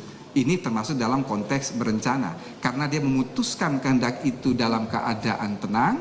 Kemudian yang kedua, ada jangka waktu yang bisa untuk dia menghentikan perbuatan itu. Dan yang ketiga, dia melakukan itu juga pun dalam keadaan tenang. Demikian yang mulia. Gitu ya. Ya ini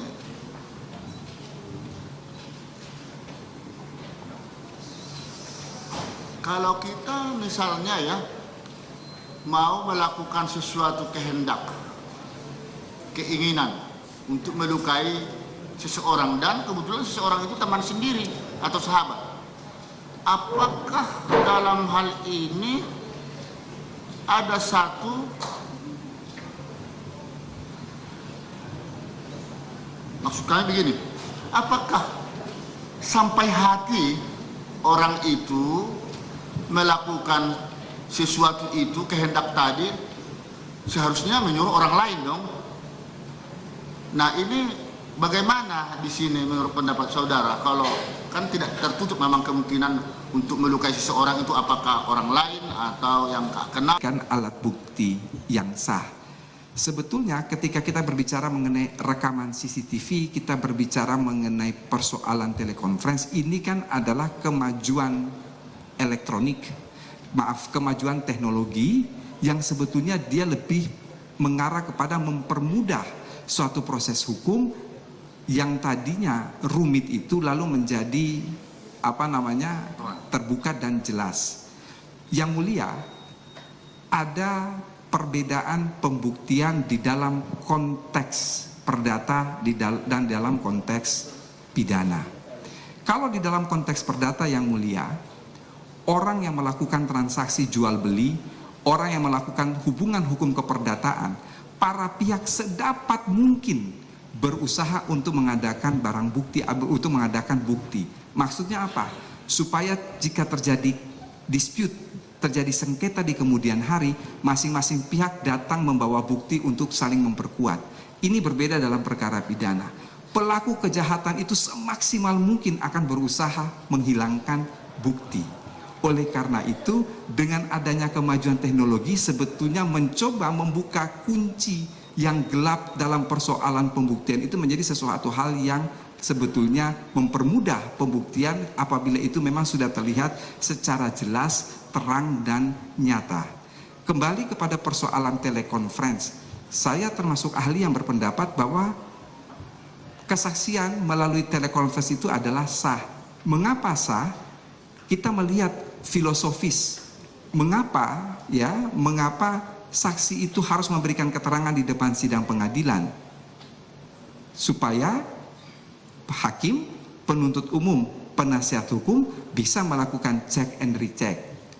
Pertanyaan selanjutnya, apakah melalui telekonferensi itu hakim, penuntut umum, penasihat hukum dapat melakukan check and recheck? Ketika itu dijawab ya, maka itu dia sah sebagai bukti. Kembali kepada persoalan CCTV, secara tegas memang tidak diatur, tetapi kemudian tadi ahli katakan bisa dimasukkan ke dalam persoalan petunjuk. Mengapa demikian? Karena ranah pembuktian ini kan sebetulnya adalah sesuatu yang gelap di dalam konteks pembuktian pidana. Lalu ini harus membuat menjadi terang. Sehingga hal-hal yang bersifat rumit itu kemudian dicoba atau mencoba untuk mencari bagaimana untuk mengungkapkan kasus itu, ya tentunya dengan memanfaatkan kemajuan teknologi itu. Demikian yang mulia. Terima kasih ahli. Ketika saudara ingin membuat penafsiran tentang CCTV itu menjadi petunjuk, saya melihat saudara telah melunturkan suatu prinsip hukum yang saudara teguhkan tadi sebelum kita istirahat. Saudara justru mengatakan sebenarnya hukum acara itu nggak bisa dilenturkan. Bahkan ketika kita katanya tadi bahwa apakah illegal evidence itu bisa diabaikan atau tidak, Anda mengatakan KUHP sendiri tidak mengatur. Terkesan buat saya sebenarnya nggak bisa diabaikan. Tapi kali ini saudara melenturkannya. Melenturkan pasal bahwa meskipun itu tidak diatur, tapi demi bla bla bla, saudara katakan bisa ditafsirkan kepada petunjuk. Kelihatannya Anda tidak konsisten di sini. Bukan tidak konsisten. Saya kira penasihat hukum keliru menafsirkan persoalan unlawful legal evidence. Unlawful legal evidence, perolehan barang bukti dengan jalan yang tidak sah itu tidak diatur oleh KUHP. Yang sejak awal ketika berbicara mengenai bewijsvoering, cara menemukan, mengumpulkan dan menyampaikan bukti di pengadilan itu harus sesuai dengan aturan. Apa konsekuensinya? Kalau itu tidak dilakukan, maka alat bukti itu harus di-ignore. Tetapi saya katakan tadi bahwa KUHP kita tidak mengatur soal itu. Oleh karena itu, tidak serta-merta ketika kita mengatakan bahwa alat bukti elektronik itu bisa dimasukkan ke dalam petunjuk, bukan berarti lalu ini ada kaitannya dengan unlawful legal evidence. Karena KUHP kita tidak mengatur soal unlawful legal evidence. Sehingga hal-hal yang mempermudah itu bisa dimasukkan di dalam yang tadi ahli katakan alat bukti petunjuk. Justru kecuali kalau ya KUHP kita dia mempersoalkan atau ada sanksi yang tegas mengenai unlawful legal evidence, maka selama alat bukti elektronik itu tidak disebut dalam KUHP, tidak sah dan tidak serta-merta sah. Mengapa demikian? Yang pertama tadi harus ada suatu kepastian dari ahli IT bahwa mengatakan, oh ini asli nih. Kalau masih timbul keraguan, lalu kemudian dibandingkan dengan sumber tempat pengambilannya. Jadi kalau tidak pernah dibandingkan, bagaimana? Ahli IT juga datang, sudah ditanya, nggak dibandingkan di sini, bagaimana? Susah untuk kita mengatakan bahwa itu adalah asli selama tidak dibandingkan. Kalau memang ada dua sumber, kalau itu diambil dari satu, kalau ini rekaman CCTV kemudian diambil dari sumber, maka untuk menentukan apakah ini ada rekayasa atau tidak, antara yang diambil dan sumbernya ini harus dibandingkan. Betul. Terima kasih.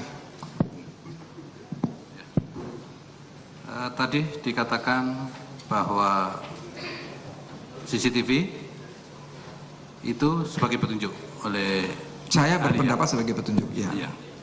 Kemudian apakah CCTV itu juga bisa diklasifikasikan sebagai barang bukti, rekaman CCTV? Ya, pada dasarnya tadi ahli katakan bahwa KUHP kita membedakan antara barang bukti dan alat bukti. Rekaman CCTV itu adalah physical evidence, dia masuk dalam kategori barang bukti.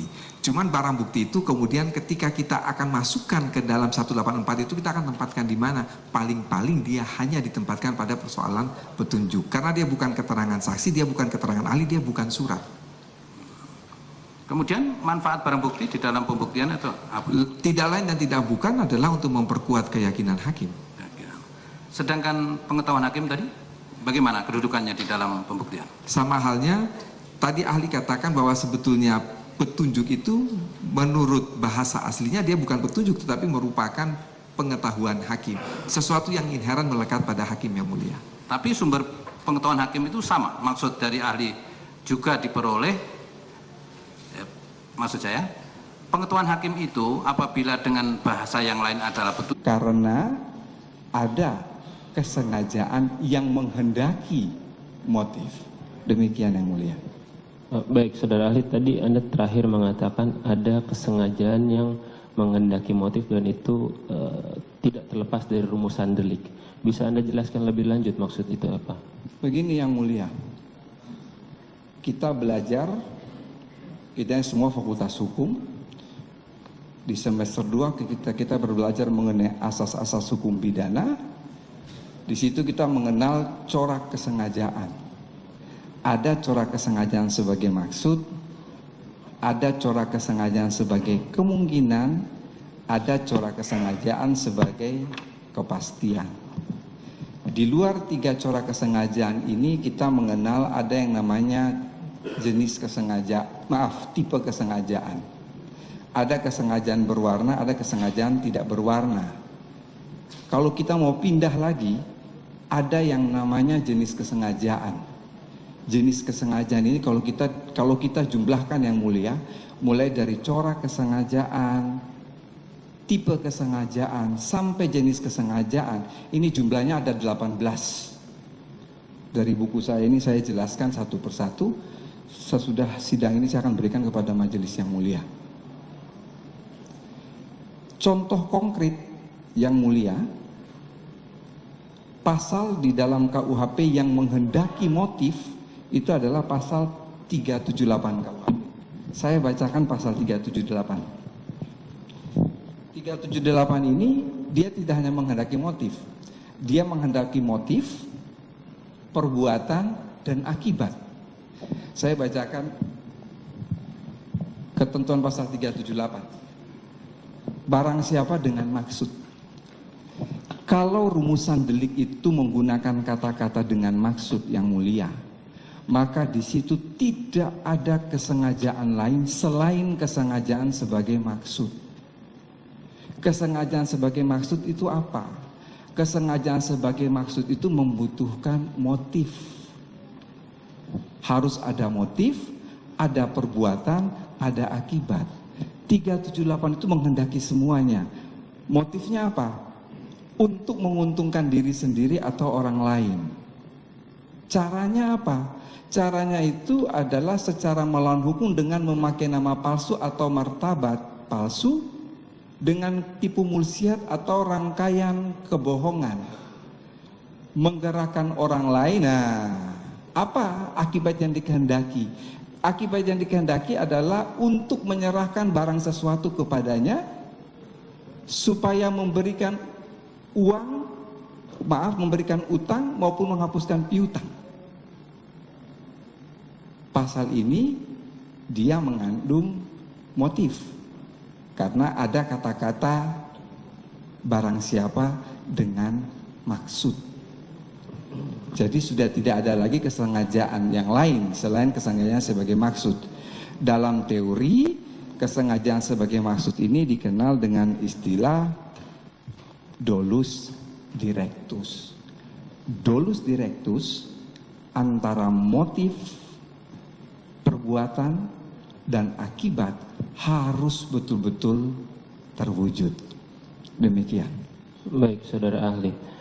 Kalau memang seperti itu, apakah pasal 338 tentang pembunuhan dan pasal 340 tentang pembunuhan berencana itu menghendaki adanya motif dalam perbuatan yang tadi sudah dijelaskan dan pertanggungjawaban pidananya?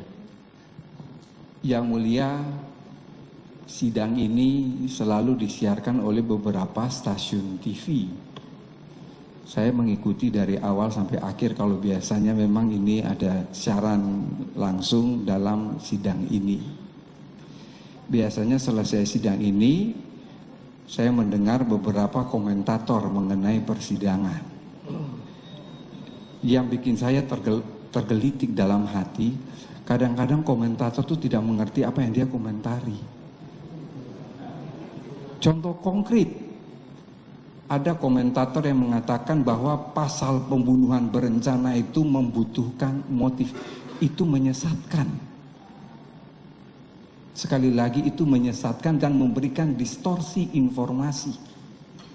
Saya tegaskan bahwa jangankan pasal 338, pasal 340 tentang pembunuhan berencana itu sama sekali tidak membutuhkan motif.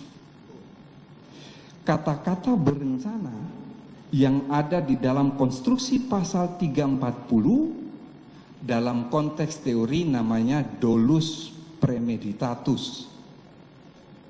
Dolus premeditatus itu mensyaratkan 3 hal. 3 hal itu, 3 syarat. Yang pertama,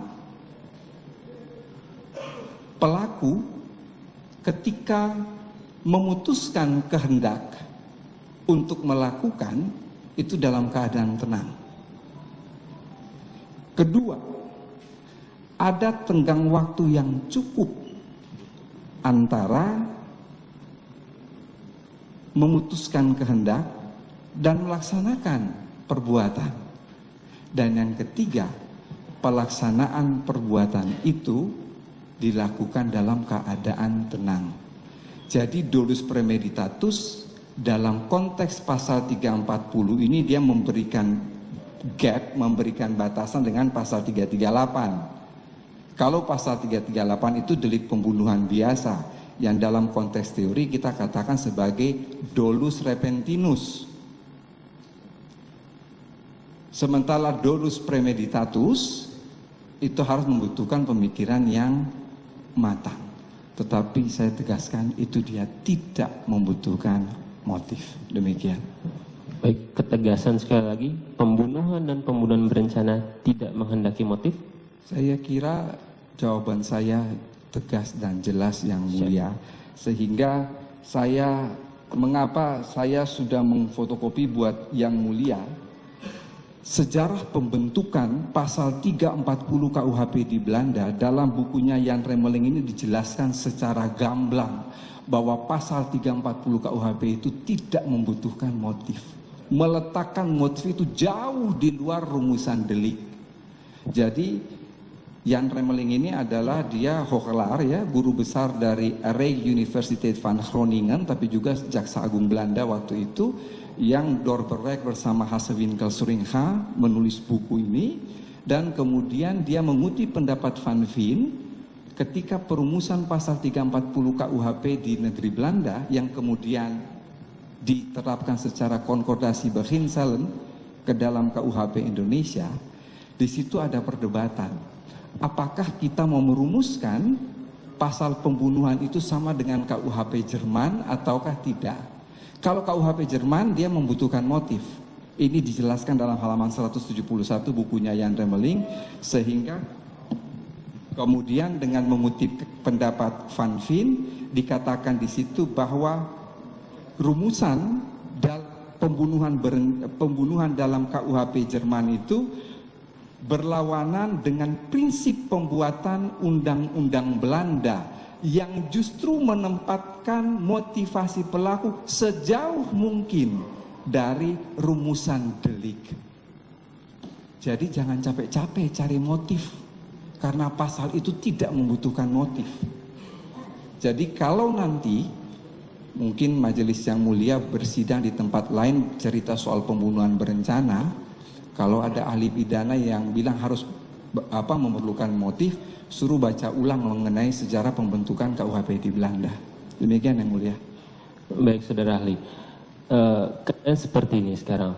Di dalam surat dakwaan itu misalkan ya, sudah ada uraian mengenai latar belakang melakukan suatu tindak pidana. Itu apa penjelasannya? Sudah ada motif dijabarkanlah dalam surat dakwaan.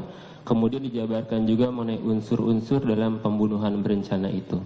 Sampai akhirnya kepada akibat bahwa si korban itu mati. Apabila dalam surat dakwaan itu nanti dalam surat tuntutan tidak analisa mengenai motif, apa akibatnya terhadap surat dakwaan itu? Yang Mulia, suatu pasal dirumuskan dalam rumusan delik mempunyai dua fungsi. Fungsi yang pertama adalah pengejawantahan asas legalitas. Kebetulan disertasi saya mengenai asas legalitas. Yang kedua adalah fungsi unjuk bukti. Yang dibuktikan oleh penuntut umum itu hanyalah bestandil. Apa perbedaan antara bestandil dan elemen? Yang Mulia, kalau kita membuka Kamus Bahasa Belanda Indonesia, elemen itu diartikan sebagai unsur, bestandil diartikan juga sebagai unsur, padahal itu dua hal yang berbeda. Elemen bisa tertulis, bisa tidak tertulis. Bestandil itu adalah unsur yang ekspresif, verbis. Betul. Karena tadi yang saudara sampaikan sepertinya berencana itu seakan-akan hanya sebagai alasan memperberat. Betul, memperberat. Sehingga yang harus dibuktikan bahwa satu, pelaku